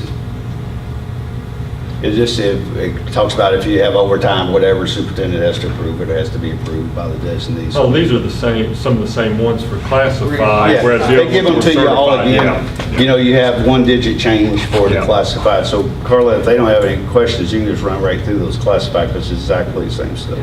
We're at our 5 minutes. Okay, that's enough. Okay. Uncle?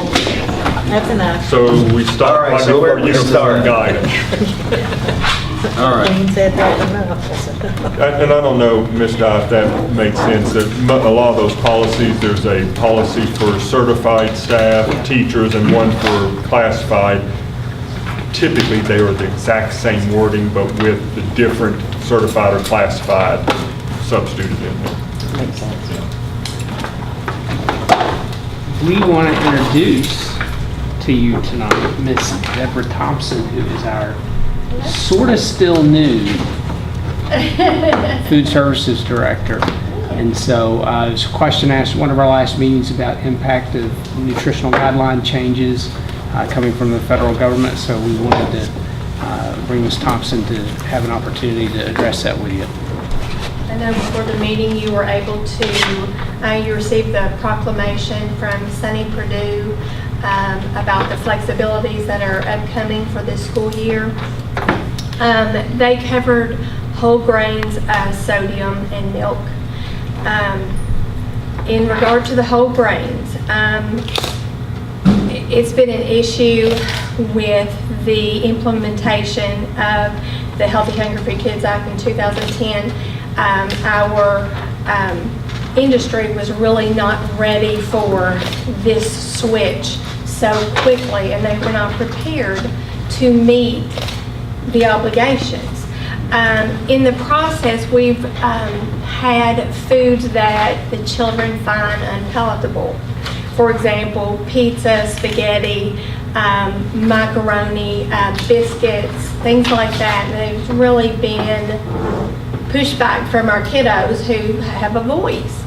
And so with this flexibility, they are telling us that we are going to be able to get an exemption or grant an exemption. So even as of today, there's nothing on KDE's website that describes further what exactly that is. Now, in the past, when this regulation came out in July of 2014, Nelson County went straight on board with the regulation, and we went straight to 100% whole grain. Could have gotten a few waivers, but Nelson County, for whatever reason, chose not to. And that's fine. A lot of districts did. A lot of districts pushed back and got waivers. So I foresee, I worked at KDE for 3 years, and so I foresee that it's one of two things. Either they're going to also give us waivers, and that you don't just get a waiver, you have to prove that there's hardship. So you could do that either by going and crunching your numbers and seeing if how the likes or dislikes, how children plate waste.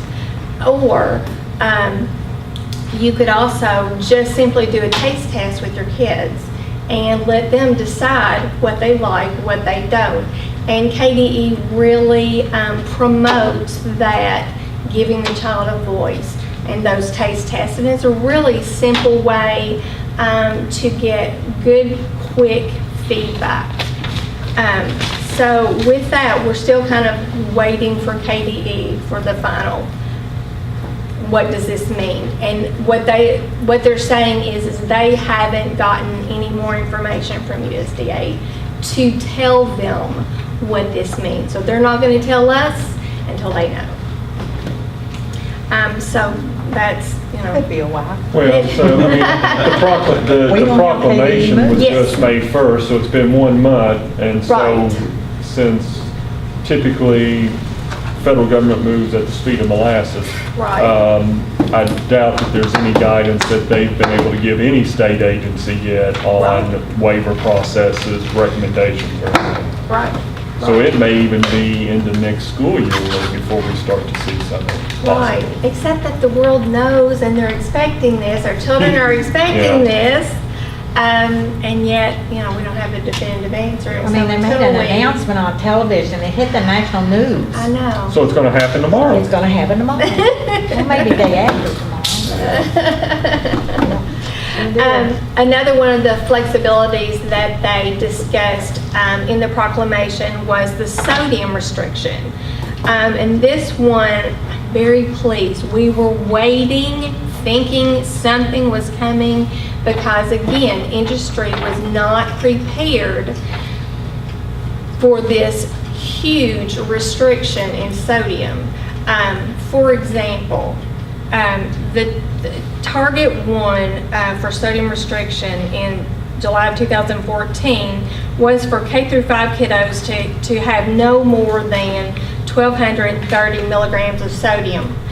A teaspoon of salt is 2,400 milligrams.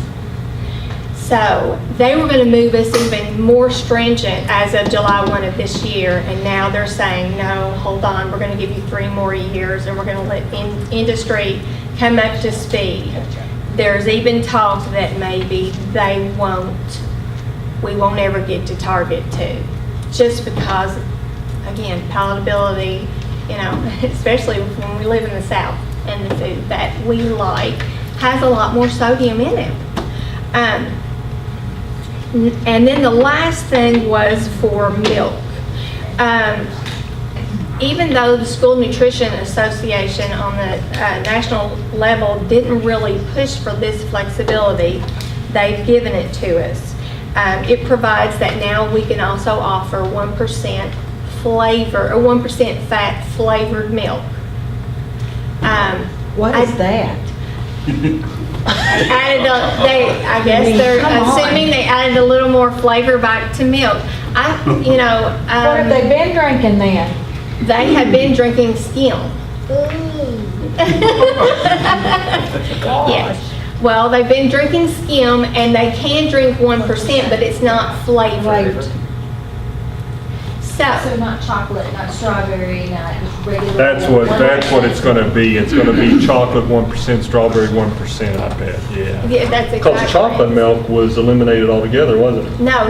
They've been able to have chocolate. Okay. It's just fat-free. Fat-free. Yeah, okay. A So it gets it back to non-flavored, 1%. fat-free, and then That's a tough thing to swallow, isn't it? so.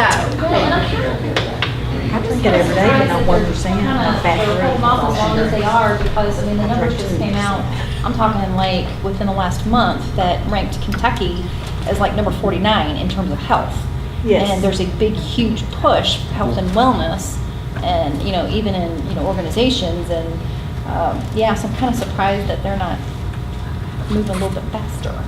Yeah. Towards the More tighter healthy. restringent, yes, Yeah, I know. yeah. Oh, they're not going to. Yeah, I know. So with that, those are just the 3 that proclamation addressed. We don't know anything else other than that. We food service directors, I think, are very excited about the sodium, because I know the menu that we presently have met the target 1 restrictions and did not meet the target 2. So there was going to be some major juggling to try to get it under, and now we can kind of breathe and meet. Yeah, because then you're limited to suppliers that can supply the food that meet those guidelines. Right. It's not there. Which means that the cost of those foods were much higher because it was a limited source of those types of foods. And they had not yet figured out how to make those foods still have a flavor without that sodium. Right, because it's actually used as a preservative, is it not? I'm sure that Wendy's will be happy to hear this too, because I know a since graduated young lady who used to take Wendy's salt packets with her to school. Not that I would know who that person is. Well, you don't have any questions? Great job. Thank you. Appreciate it. Welcome to the club. Thank you. If you guys are willing, can I suggest what the old Texas educator used to call a fluff break? To give us just a 5-minute break, just kind of stand up and Yeah. take care of it, and then I'm I mean, gonna we're almost done. We are, but this might take a few minutes. Okay. Go ahead. You're fine. Go ahead.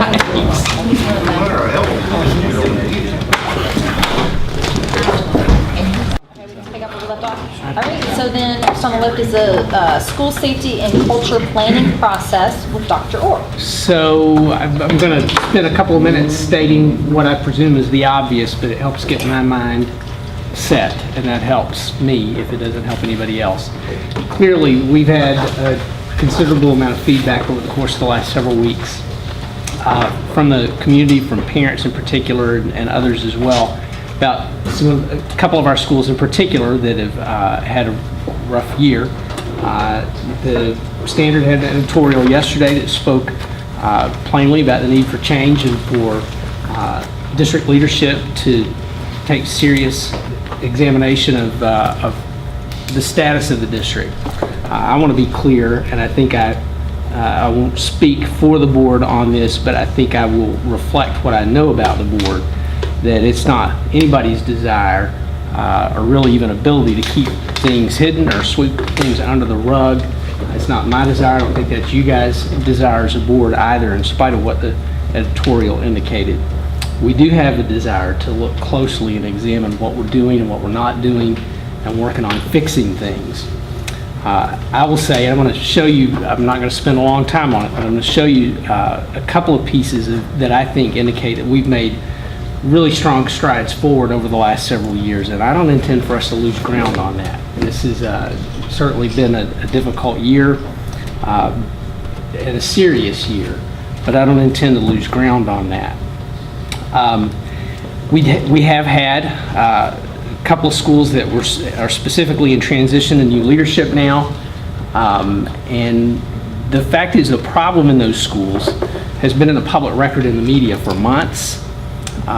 This board's investment and the investment of our staff time and support has been in place, though it's not always been as obvious as it is when we have off-duty law enforcement officers as we did in OKH.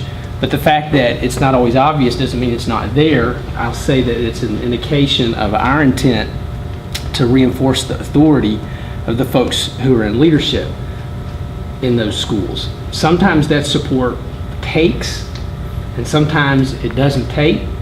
Sometimes it's rejected. And so we have to deal with that. And I think that if people go back and connect the dots, and I want to be respectful of their intelligence and the intelligence and professionalism of our staff, to say, if people connect the dots, I think there's a lot that can easily be understood, and to not state it is a sign of respect, not a sign of obfuscation. We're not trying to hide things. Point in fact, I want to take some time to go through not only what we have been doing and what we've been preparing to do, but to lay out some initial plans that I think give us a framework for moving forward regarding particularly the safety issues that we've been concerned about and we've had conversations with in the schools, or about the schools. So we've certainly gotten a considerable amount of feedback, as I mentioned, and as we've discussed among the staff here in this building and beyond, those concerns really kind of fall in about three big categories. And I'm not going to read through these PowerPoints, but these are some of the specific bits of feedback that have come through conversations, some public, some private. But I think there won't be anything on these that would be unfamiliar to those that have been paying attention to the conversation. Certainly one of those large areas of discussion has been school safety and discipline, with these things being a part of those discussions. We've had some discussion as well about academics. This has come through a couple of different venues, but certainly it's been mentioned and talked about in our guest comment time at prior meetings. And then culture, which in many ways for me has been an overarching theme of the conversations. And if you look at what you would find underneath these, you see that there's a tremendous amount, in my mind, of overlap. If you take a look and you think about school safety and discipline is a cultural issue. If school safety is a concern, it has impact on academic performance in the classroom. If instructional practices in the classroom aren't up to the standards that they should be, then that has impact on classroom management and student behavior in the classroom. So I've listed a lot of things, but there's a good deal of overlap that's involved in all of those. Most of it, though, most of that overlap does fall directly under culture. We've certainly heard a lot specifically referred to about culture over the course of the last few weeks, and so I want to be clear about that. Now, what we've heard has been anecdotal, and that I mean that in a technical sense, not a minimizing sense, but we've heard personal stories of concerns about these issues that I think we have listened to and considered very carefully. But we also want to support that perspective with data. And when we talk about school culture, the data the timing is interesting, that speaks to this very clearly is the Tell Kentucky data that is public. It's on the web. If you Google Tell Kentucky, you'll go right to it and you'll see every bit of data for every school that met the participation thresholds for every public school district in the state. And that's 50%. It's 50%, and it is. I will note that early on, when the Tell survey was begun in 2011, there were a lot of schools around the state that did not participate at that threshold, and so there was no data for them. I think our schools did pretty well, even in that first go-around, but with each year, the participation in Tell surveys has increased, both at the individual and the school level, and I think that's because while a lot of folks were skeptical in the beginning that maybe Big Brother in the form of a superintendent or a principal would be looking over shoulders, I think that's been shown that that's not been the case. People do have the opportunity, and it is for teachers specifically, to provide feedback. And I think it's gained in credibility, and I think that's why we see the high participation numbers. In 100% of our schools, even our very small schools, where we have only 6, 7, 8 certified staff members, we had sufficient participation in order to get feedback. So it is anonymous, it is specifically about working conditions, and it puts numbers on the opinions of those who are working in the trenches. And I think that's incredibly important, and I really appreciate that and have about the Tell survey for a long time. It gives us benchmark data for growth goals. In fact, in alternating years, because that's the only time Tell data is available. We only conduct this survey in odd numbered years. The Tell data is specifically used as a growth goal for principals to say, look at your working conditions, set a goal for making an improvement. So it's helpful for principals in planning for growth, but it's also, I think, specifically in this case, is going to help us have some structure for planning as we move forward as well. As I've already mentioned, it's publicly available. Now, I'm going to show you one slide from prior years. I actually showed this to the school board a couple of years ago when we got this data, and you'll see that I'm being really pretty deliberate about this. This is managing student conduct. I'm going to give you a better view of the Tell survey data in just a few minutes. But what this indicates are specific questions, 1, 2, 3, 7 specific questions that feed into the issue of how does our school do, how does our school rate in the area of managing student conduct. And when I went back and looked at this presentation from several years ago, I was really glad to see, number one, that this specific area is reflective of the pattern that was in existence through all of those surveys, 11, 13, and 15, of almost without exception, significant increases in the positive responses of teachers to the questions under these areas. There would be a small number, maybe one or two in each of the big segments of the survey where we would see a decline, but far and away, the trend for the last several years for us on the TEL data has been very positive. I want to make that clear, and I want to say that even when it comes to managing student conduct, we have had very positive trends. It's available publicly. You can drill down as far as you want. We've had room to grow. We had passed state averages on most of these data, even with the increasing participation of our folks. Now, I want to, if I can figure out how to make this go for sure, relatively quickly. Not quickly enough. I want to show you what this looks like. So this is what the data tells us. This is, I'm going to try to highlight this here because I know it's a little difficult to see on that screen. This is district data on this tab, and we look at several questions about the use of time. And I think this would probably be pretty obvious, but what you want is for these colors to be green. What you can't see on this projector is that these data right here are green. This is, and that's, it's not the best green, but it's getting there. This is orange. That's getting too close to red. And the yellow is a little south of the green. Yeah. So actually, this is the right color that you want, even though it's difficult to distinguish there. What's the left column and the right column? So the left is the 2017 data, and the right is the 2015 data. Okay, so it goes in kind of the opposite direction that you might expect. When was the 2017 published? The survey was administered in March and has been released just in the last 30 days or so. Okay, because I have too. I read the whole thing, and okay.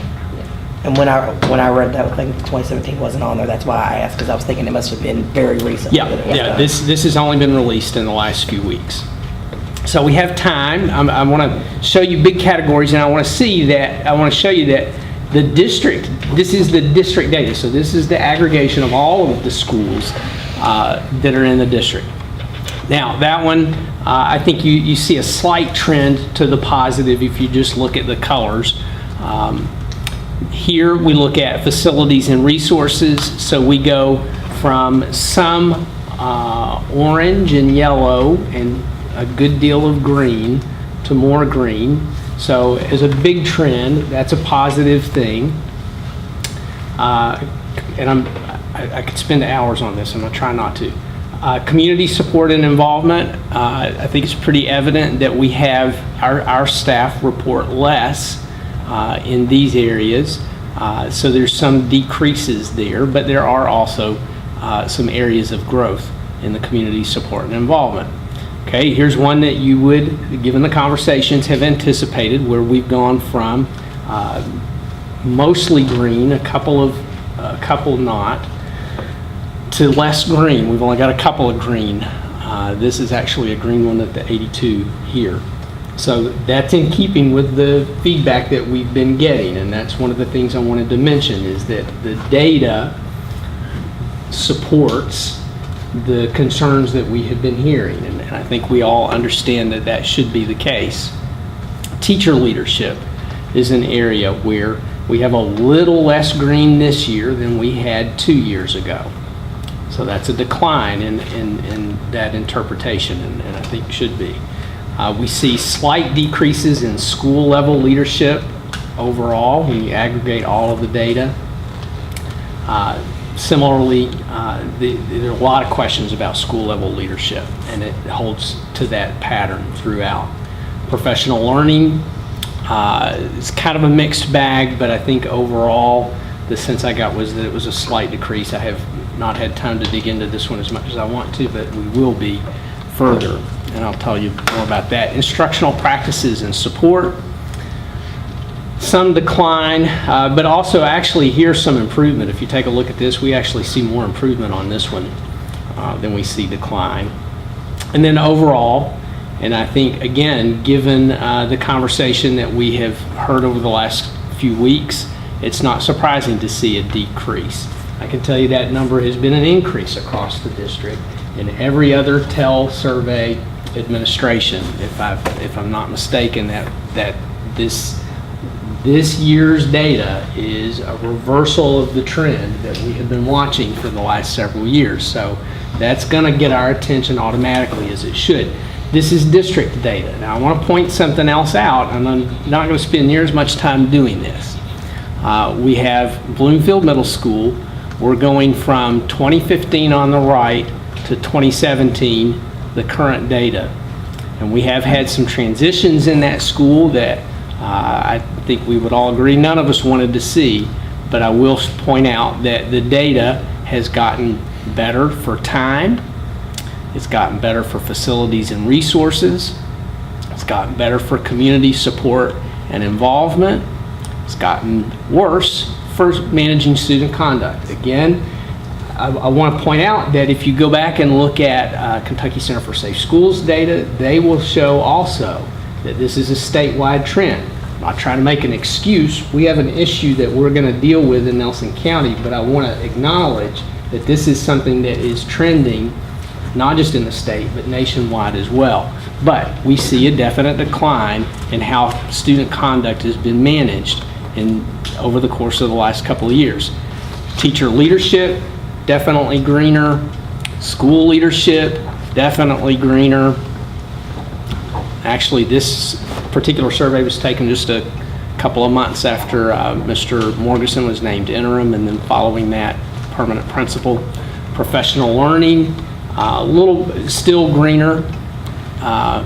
Instructional practices and support, greener. Overall, we've seen a 13% percentage point increase in this being a good place to work over the last 2 years. I think that's a strong statement. Now, let's be clear. When we look at Bloomfield Middle School, we see things going to the green. I think we know what we're going to see when we look at Old Kentucky Home Middle School. We're going to see us go from not great to definitely worse. Again, this is all public. This is what we have been hearing. And so we have data that backs that up and gives substance to the personal stories. Not that we needed it, but if we did, this gives data to the personal stories. This trend for this school is consistent. Now, part of the point I want to make, and I've talked with some of you individually about this, is that these data differ between schools. And I think that is significant. This is a school level survey. If you dig deeply into the questions, these are mostly about school level decision making. It's intended to be that way. And yet again, it aligns with the concerns that we have had brought to us as a district. Now, let me go back. I wanted to kind of talk through that, but I want to go back now and move away from it, because what we have done inside our offices, inside this building, to begin, even as the end of the school year approached, was to say, we know we have work to do. We have some serious issues that we've got to address, and we've got to address them very clearly. And the situation's honestly been complicated by the fact that part of the concern expressed has been the kind of leadership coming out of the district, out of these offices, out of the people sitting in this room, all of us really included, particularly staff, so that we have been holding a mirror up to ourselves, and we've had some challenging conversations. I think I can say that. I think the staff would agree that that has been the case. Now, let me get back to my dealio here.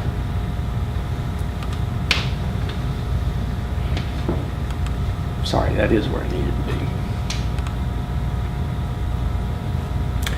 Okay, so as we've begun to talk, I said that some of this is complicated by the fact that some of the concern has been that the district staff's hand, mine in particular, has been heavy. And so you have already begun to see us and myself try to counter those concerns with really, I think, pretty clear action, and one of those being my removing myself from the principal selection process. That's a tough thing for me to do because I enjoy that work. I enjoy the time that I spend with site-based councils, but I want the two schools to have real confidence in their council's decisions without any question of my hand muddying the issue. And so that's a big part of that decision. What we want to do going forward is make sure that we continue to seek the input, but also the advice of the community from whom we're getting the feedback. Could I sit in my office and make a bunch of plans? I could. I don't think that's what the community wants. I don't think that's what the community needs. That's not what we're going to do. So I want to talk to you about what we're going to do, and I think that what I have to say from this point until the end takes less time than what I have said thus far. So we're looking to set up a series of town hall style meetings that will begin with this from the starting point of community feedback and TEL-survey alignment, which I think is pretty clear. That alignment gives us structure for the meetings. We're going to focus on priority concerns, but we're going to have opportunity for everybody's involvement. We're going to be very specific in our invitation to get everyone's involvement. Now I have to go back to my notes because there are some things I want to say specifically. I don't want to leave them out, but I got to find my place. So we want to have a series of meetings that reflect, that focus on a limited number of priority concerns that are reflected both in the community and in the TEL data. We're going to invite teachers, principals, and parents from schools, and by invitation, we're going to send out broad invitations. We're going to have things on district websites. We're going to have information on our school websites. We'll have it on Facebook. I'm expecting the media will help us communicate this information as well. And we are going to make those general announcements to say, please come, anybody who has a share in this district, we want you to be here to be a part of this process. But we're also going to reconnect with the folks who have come into our guest comment section and spoken. We're going to reach back to people who have stopped us in the grocery store or at church to give us feedback and say, we really want your opinion. We really want your feedback to be a part of this process. So we're going to make that general invitation, but we're also going to go back and make very specific invitations as well. Going to have a series of meetings with these purposes, and I'll talk to you and then I'll give you a visual of it in just a second. We're going to make those invitations, but we're going to make sure to invite staff and shareholders from across the spectrum, from schools where we have seen real success in these areas. We know, and if you go back and look at that TEL-survey data, we've got schools that are maxed out on the positive agreement for the culture in those schools. Maxed out, 100% full agreement on many of the questions that are asked in that 80-question survey. We have good culture in those buildings. We have leadership and collaborating teams and parents and students that are working together to make that happen. They know what they're doing. We want them to be a part of the discussion. Early on as listeners and perhaps facilitators, but I think opportunities will open for them to share their expertise. I think people want to know. We've had conversations in this room before where we want to know what schools like Foster Heights, Boston, Thomas Nelson are doing. And we want to bring those folks to the table and make them available. And I think that they will be very willing to help and support that effort, because we have already seen that in our internal meetings with district leadership that we have monthly. These people have good ideas, they want to share them, and we want to get them out. So the first meetings we'll connect the TEL data to some of the discussions that we've already had, probably more briefly than what you've seen me do here tonight. But that discussion is going to quickly open for district and school level folks to listen to the concerns of the shareholders who are there. So I'm going to be at the meetings. I will introduce myself and perhaps make that TEL survey anecdotal data connection, and then I'm sitting my rear end down and taking notes. And my team is going to do that as well, because we're going to listen. And that's all we're going to do in the first round. Then we're going to have a second round of meetings that will be focused more on brainstorming. And in my mind, that's classical brainstorming, where there are ideas shared. There are not judgments, there are not explanations, there are not ongoing conversations around one thing, but that we take the data that we collect in that listening round and we open that to brainstorming, so that we've got as many people as we can who have come back to say, I think I've got an idea that might help us address this. Again, having those same folks all across our school spectrum, folks who their schools are struggling in some of these areas and folks who their schools are being very successful in these areas. We're putting people together and saying, you guys talk and listen to each other. The third round, and it'll be interesting to see how this plays out, but the next round would be after we brainstorm, and we'll do some processing on the data that we collect in each of those stages, so that, and then disseminate that back out. My vision for that is that everything that we collect in data on the listening part is put back into a format that can be shared with everybody, not just everybody that was in the meeting, but anybody in the public that wants to have access to it. We'll make sure that we don't put anything up that's not legal for us to put up, but we want everybody to be clear on what's being discussed, what's being said. We want it available. I want it available to everybody. So then in that third step, we say, okay, we've done the brainstorming. Here are the data that came out of the brainstorming phase. Now let's sit down and make some plans. Again, relying on the interaction between folks who have experienced success and the folks who have not yet seen as much success in those areas to work on planning. I do think there will come some conversation in there where there may be some explanation. My team, our staff, we're going to hold out as much as we can, but there may be points where we can help with some clarifying information and understanding what the lanes on the traffic road are that we have to adhere to, but not in directing, just clarifying and maybe some explaining at that point.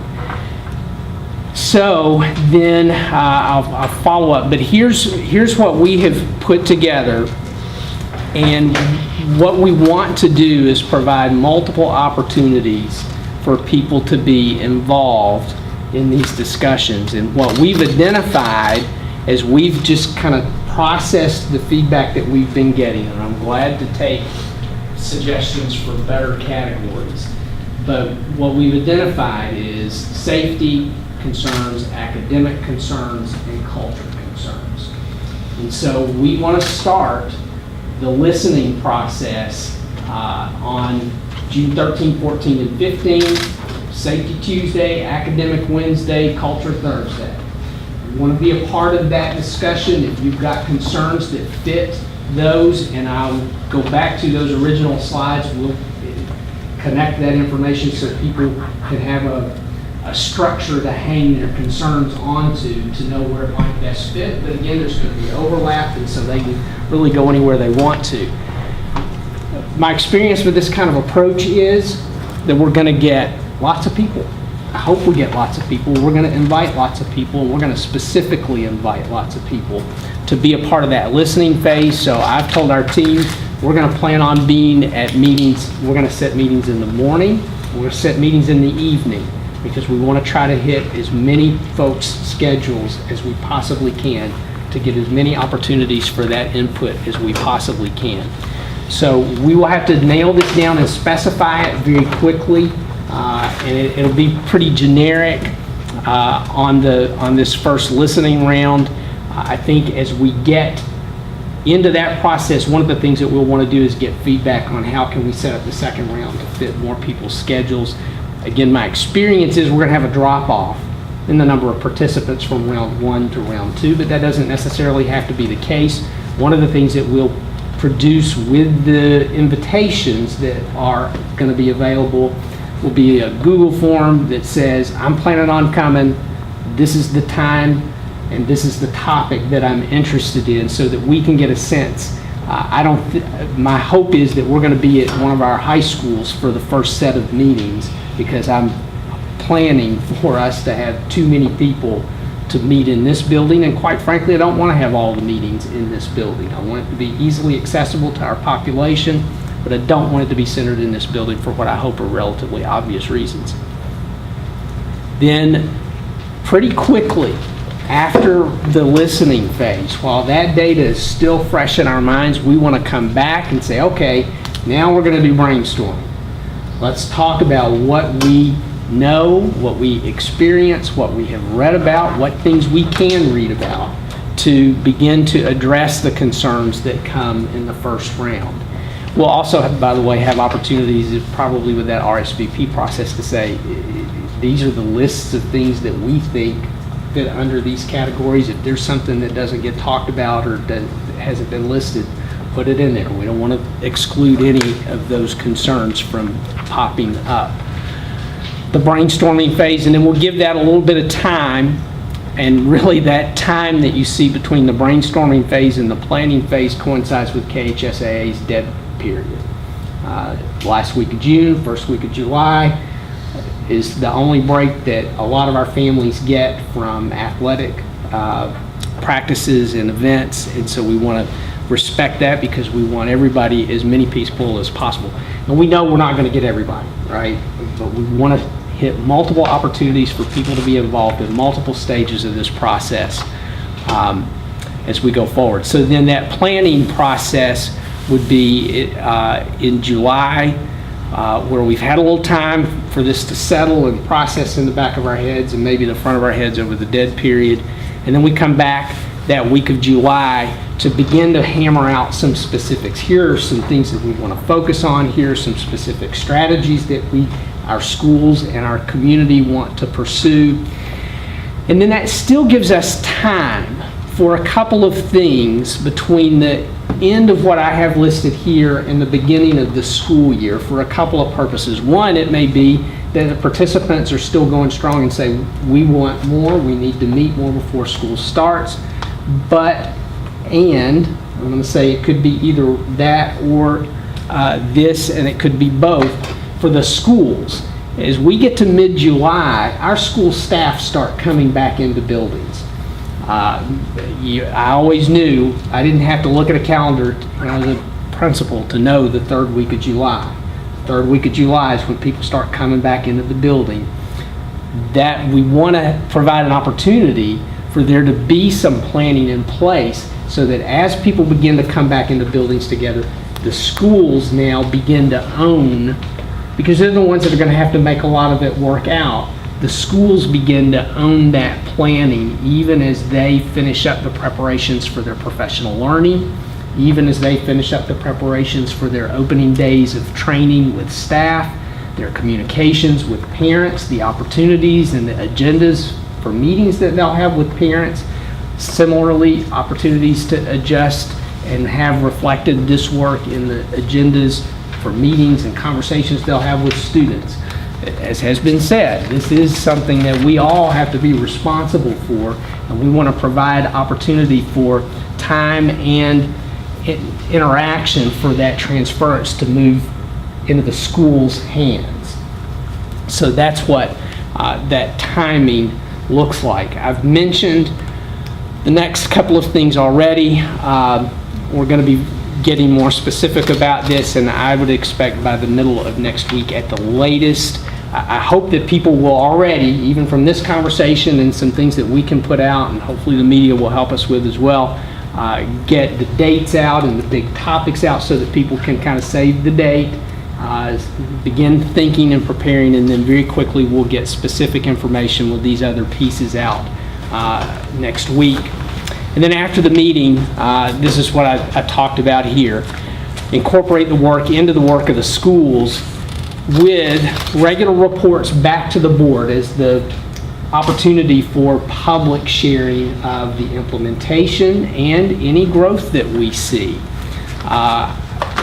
This is, I think you guys know, I usually try to have presentations that are a little more polished. I don't like these bullets. So this is kind of rough and raw. But when I think about data updates, some of the things that I want to see as a part of that on a routine reporting basis to the board with somebody from schools that have worked on these issues to say, here's what our data says about our disruptive behavior, fights, and suspensions in our schools. Here's what our data says about student attendance. Here's what our data says about staff attendance.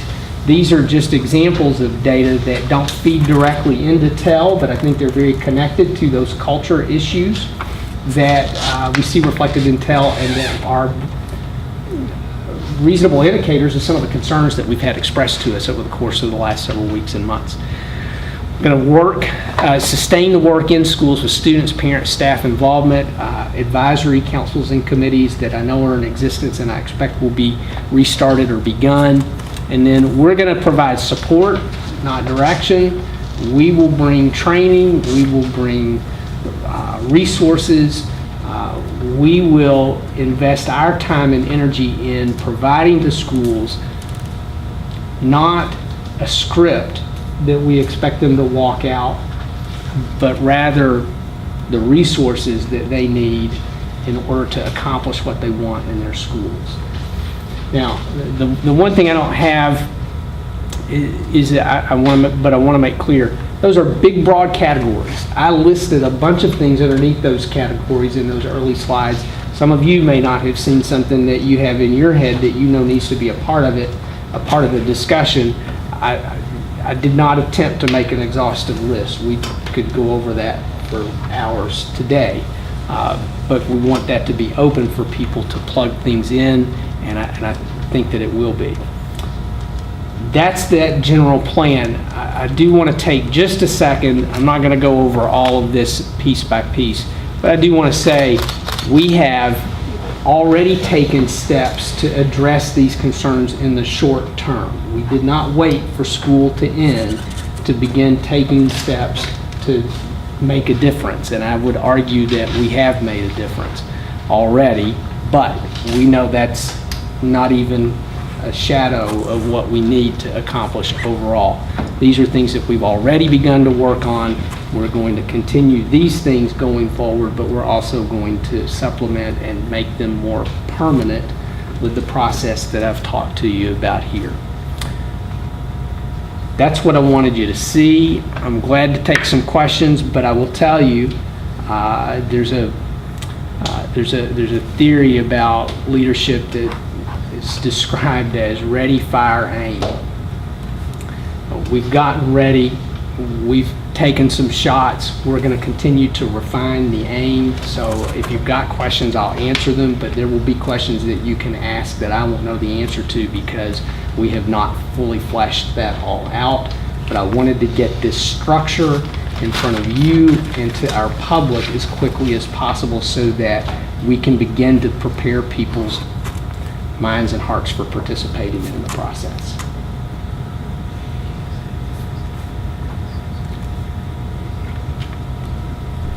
So it is a lot to take in.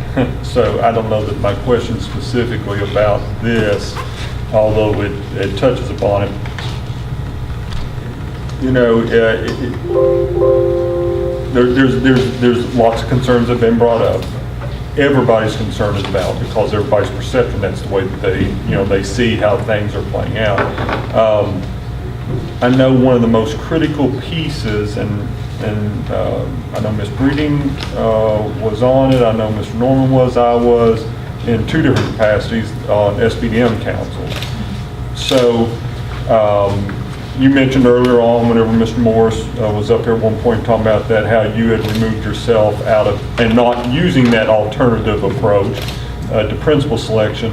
I mean, I think we all know that that selection of that building leader, regardless of what we have at the district level, the building leader is the most critical person in setting that culture piece. Do we know, or we may not even be able to say anything yet because we don't know all the details, but both of the Old Kentucky Home Middle School and the Nelson County High School, I assume those SBDMs, they've been going through the process. I think OKH, even I had seen where they sent out a input survey. Both schools. Both schools had, okay. And so they're collecting from shareholders, you know, what are the important qualities that they think need to be in that building leader? How, do you have a feel for how close, how far away we are? And because really, to me, that's going to be one of the first things. If we can make, if anything that we can do to help the SBDM councils who get to make the decision on who that principal is going to be and who teachers in the building are, if there's anything that we can do to help that process without overstepping our bounds, because I mean, legally, we have certain boundaries we can't cross, you know, how we can try and make that be one of the first positive steps forward. Absolutely. Of many steps we'll have to take. So I can tell you, both of those councils have been proceeding pretty well. Mr. Morris has been an efficient chair in that I would, within a very short time frame, we're going to see an announcement from Nelson County High School that they are just about ready to have a public vote. So they're getting very close to the end. OKH is a little further behind, but not by much. The holiday was more of a, it was tougher to get everybody going again after the holiday for OKH than I think it was Nelson County. So they're both progressing well.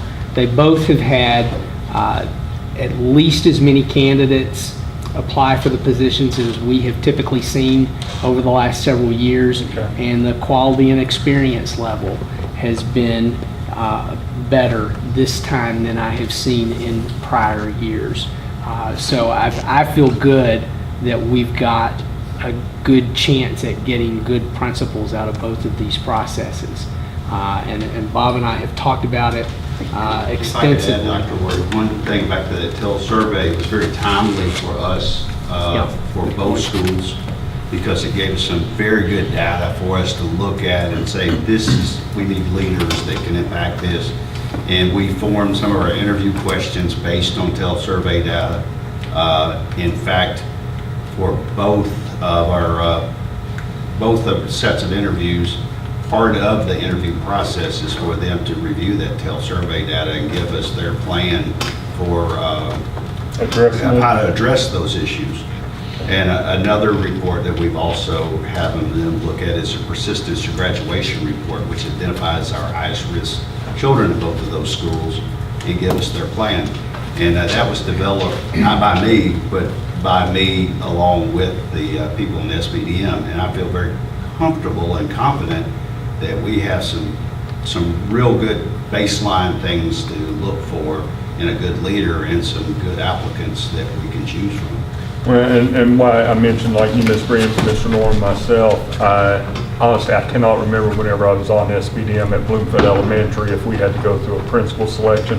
I can remember several teacher interviews that we were involved in, but I know Ms. Breeding at the high school when you were on, and Mr. Norman, whenever you were on at New Havens, did you all go through a principal? And I mean, that is one of the, probably the most, I can't think of the right word. I want to say burdensome, but it's not. I mean, it's one of the most significant things. That's one of the most significant things that SBDM councils end up doing is that identifying, if they're hiring a new principal, is identifying the person that's going to meet their needs, that's going to address whatever the culture pieces are that may or may not need to be addressed, move them on, continue them on the same track, or redirect them. Was it ready, fire, aim? Yeah. You know, redirect if there needs to be a little bit redirection. I kind of equate it to whenever the early explorers set sail on the ocean. They knew where they wanted to go when the storm came along, and they had to reset every now and then. So that's good to hear that we're seeing some positive pieces there.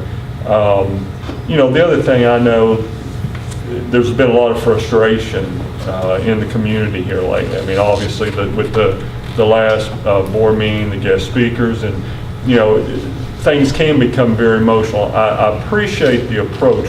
We need to continue to get that feedback from our parents or grandparents, whoever the guardians might be, and try and figure out what is it that we can do as a district. And not just with those two schools, because that's where it was kind of focused at the last board meeting, was OKH and Nelson County, but how we can continue to get to become a better school district overall. I mean, the editorial in the Standard yesterday, you know, we've all got skin in the game on this one. I do appreciate that it was stated that as parents, we've also got skin in the game. You know, making sure that we realize that, yes, there's some discipline that has to occur at the school buildings, but unless we have strong foundations, you know, it makes it even a bigger challenge for our teachers already. And I'm sure that frustrates our teachers at times. So it's good to hear we got some positive first of many steps at the two schools that have been the focus of the concerns lately. I know that you won't have all of this yet, but between those first 3 dates, the listening dates, and the brainstorming dates, I know that June 20th date, and I may be wrong on this, somewhere right around there is when our regular board meeting is for the month. I'm not asking that, you know, we have something very formal that we're seeing. I think it's good, though, that there may be some of us that will pop in at a brainstorming just to listen, but of course, again, we've got to be careful that it's not seen as we're directing it either. And of course, if there's 3 of us that show up, it's a quorum all of a sudden, and we can't have that. But I'd be curious to... If I can show up. Yeah, I think... I'm not going to let, yeah, no. No, I'm I was show just up. going to say, I want to make sure, though, that we, while we all would like to be there, we got to be careful. We all can't show up at all of them, because then all of a sudden it's a meeting. We'll get some guidance on that. Okay. The brainstorming piece, though, between the listening and the brainstorming, anything at all that can be put together so that we can actually hear what's being shared, especially for meetings that we might not have been able to go to listen That whole to. week I'm going to be on vacation. Well, So maybe you could Skype me in or something Sure. for it. My plan is to collect that data, get it in a consumable form of some sort quickly and put it on the web. Okay. Just That's perfect there. You know, one of my kind of sounding bells is my mom. However that sounds, I had the chance, I had lunch with her last week, and she was asking about some of, you know, what the conversation is in the community. And, you know, I think something that I personally can do better, and I don't know how, maybe even as a board that we do better, is trying to help make sure that we share what some of this transparency fits in with the transparency, what some of these processes are, what some of the things are that we are doing, and also what pieces that we do have influence over and what pieces we don't. And that's why, you know, I think it is important. This SBDM decision that will happen at some time very soon is going to be one of the very most critical first steps in all of this, is to help make sure that we've got that strong principle at I the would buildings. hope that every time that we go to hire a principal, Yeah. in whatever school it is, that we take that exact same approach. I would, the thing that, I forget who it was I was talking to, but it was someone from another district, not a board member, but a district level employee, and they were asking about community involvement, community showing up at meetings, and they made the comment, they said, well, we never have anybody. I said, well, a lot of times we don't have anybody either, except for the student performances, or when there is an explosion of an issue. And I think the same thing probably happens at SBDM councils as well. I don't know from the perspective of Nelson County or over at New Haven, but whenever I was on Bloomfield for a few years, there was only one community member that showed up in the 2 years. That community member was my wife, who wanted to make a suggestion on how to do something, and she wanted me to be the one to bring it up. I said, no, you're the community member. You come and present it to the SBDM council. And she came and presented it, and then that was the only community member at an SBDM meeting for 2+ years at Bloomfield Elementary. I know people are busy, we do have lots of things going on, but Well, I think we're just wired as human beings that we want to, kind of, whenever it impacts us, I think in a negative way, Yeah. we're gonna squawk, and that's. Which is fine. Which is, It yeah, needs to I mean, be that's done, what you're supposed to do. And, I know I would.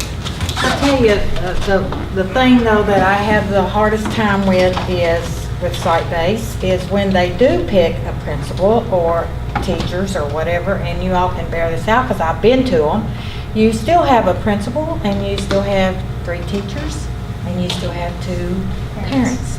And those teachers have a greater idea on things. It doesn't keep somebody's friend or somebody's other to be hired because you only have the 2 parents and the 3 teachers. Now, you all can say what you want to and think what you want to, but I know from experience that some people that's been hired has not been the best hire because of that very issue. That's just the way it was. So hopefully, with the excitement that we've had over this last 2 or 3 weeks, that things improve. To the point where the right hire is made, and not because they know somebody or somebody thinks they're next in line or the committee thinks, oh yeah, that might be a good hire because they're already here. No, that may not necessarily be the right hire. Be the best fit for that. The best fit, and just because they've been in that school doesn't necessarily mean that is the best And the other hire. thing too is just because, maybe it's an individual, and I'm just hypothetically just kind of saying this, maybe it's somebody, this is their first principal position that they're applying for, and maybe they're not ready, and maybe, They're not ready. And it's, And that's where I have a problem with some site-based counseling. right. And I can understand that. I didn't necessarily mean to take it down the road of, we want to put the pressure on the SBDM councils. And I don't think that's the way anybody meant it. Oh, there is But- pressure on these Yeah, it councils to is. get it right. It Well- is. I And think- disagree. Right. We've and- got to get this right. Right, and unless you're in it for a living, it's very difficult to go through that process as far as hiring and trying to determine who's the right fit and who's not the right fit. And, I mean, it is. Yeah.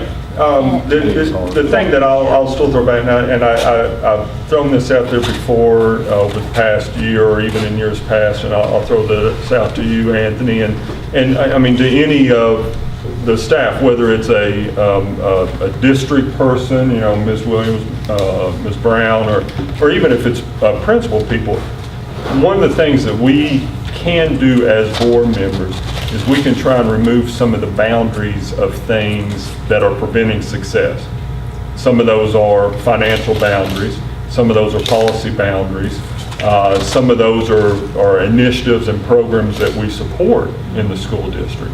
And so while we cannot have direct influence and impact on who a principal or a teacher is that's hired within the district, what we can do is, if there are things that we need to be doing differently or taking into account, again, maybe it's policies, maybe it's support, financial, whatever. If there are things, I'm open. We need to learn also, I need to learn as a board member, what are some of those things that we can be doing for the ultimate goal, which is providing the best learning environment for our students and the best work environment for our staff in the district. I don't know that, there's things in my mind that I can think of that maybe I could do a little bit better job at, but also if there are some things, I'm not one of these. We can only do what we can with the The information law that's will not Yeah. let us do what I would like to do is stand up and say, hey, pull your boots up, people, and we've got big decisions to make. And if I had my choice, I would get those people that came here, those 9 people, and I would set them down and I would say, okay, what's your suggestion on what we do? Because we can't go out and just hire people to police schools simply because we either don't have the money or the state says you can't do certain things, and our hands are tied Yeah. to certain things. I saw Anthony's motion. I mean, this is one of the things that we are going to get that input from those people, the Well, you hope community those members, people, yeah. you hope those people that came here The people that have will concerns, be yeah. the ones that show up at these meetings, and I hope they do, and I hope they bring their ideas with them, because I would be interested I would be myself interested, as well as the rest of us would be interested in what their ideas of how to, I won't even say clean up, to make things right, or to make things better, but mostly to make things right again. Not that everything was perfect, but it was a heck of a better deal than what we've got going now with what the community feels about my school district, which I dearly love. But I want us to get deep into this, and I want us to figure out what went wrong, why did it go wrong, and how are we going to make it better? To me, that's simple. Yeah. And what we can do is not only can be financial, it needs to be, put some common sense into this deal. I mean, if there's something that we can change in a policy, and we're allowed to change in a policy, I have no problem with that. Yeah, no, and I think we're saying the same But thing there. It's what are this the is critical things? to me. This is a very critical stage for us. I feel it's a very critical stage. We either have to get it right, or I feel like that we could get, it could get more serious. Mm-hmm. I mean, I solely believe this, because we've got to take steps to make it better. We've got to. I think the first step is making sure we have the right people on the right seats of the bus. Yes. And Yes. interesting you said that. That's what I was talking with that other person in the district about, is that philosophy of the right seat on the bus. Yes. And it better be up front, so we If you can wanna- see where we're going. If you want to hear some truth, some honest truth, talk to some students at Nelson County.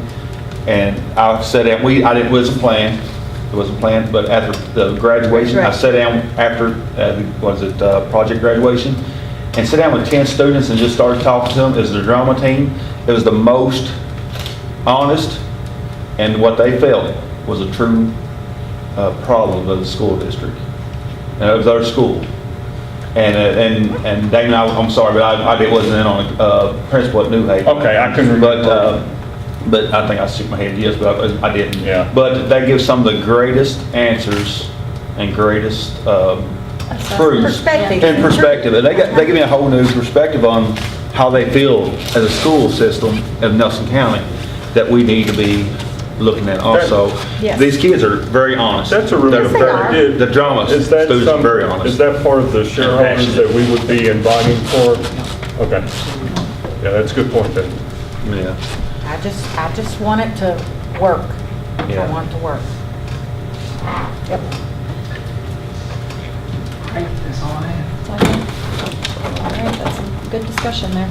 Yeah. All right, so then moving on to student stakeholder engagement, any guest comments? I don't have to read the little slides down.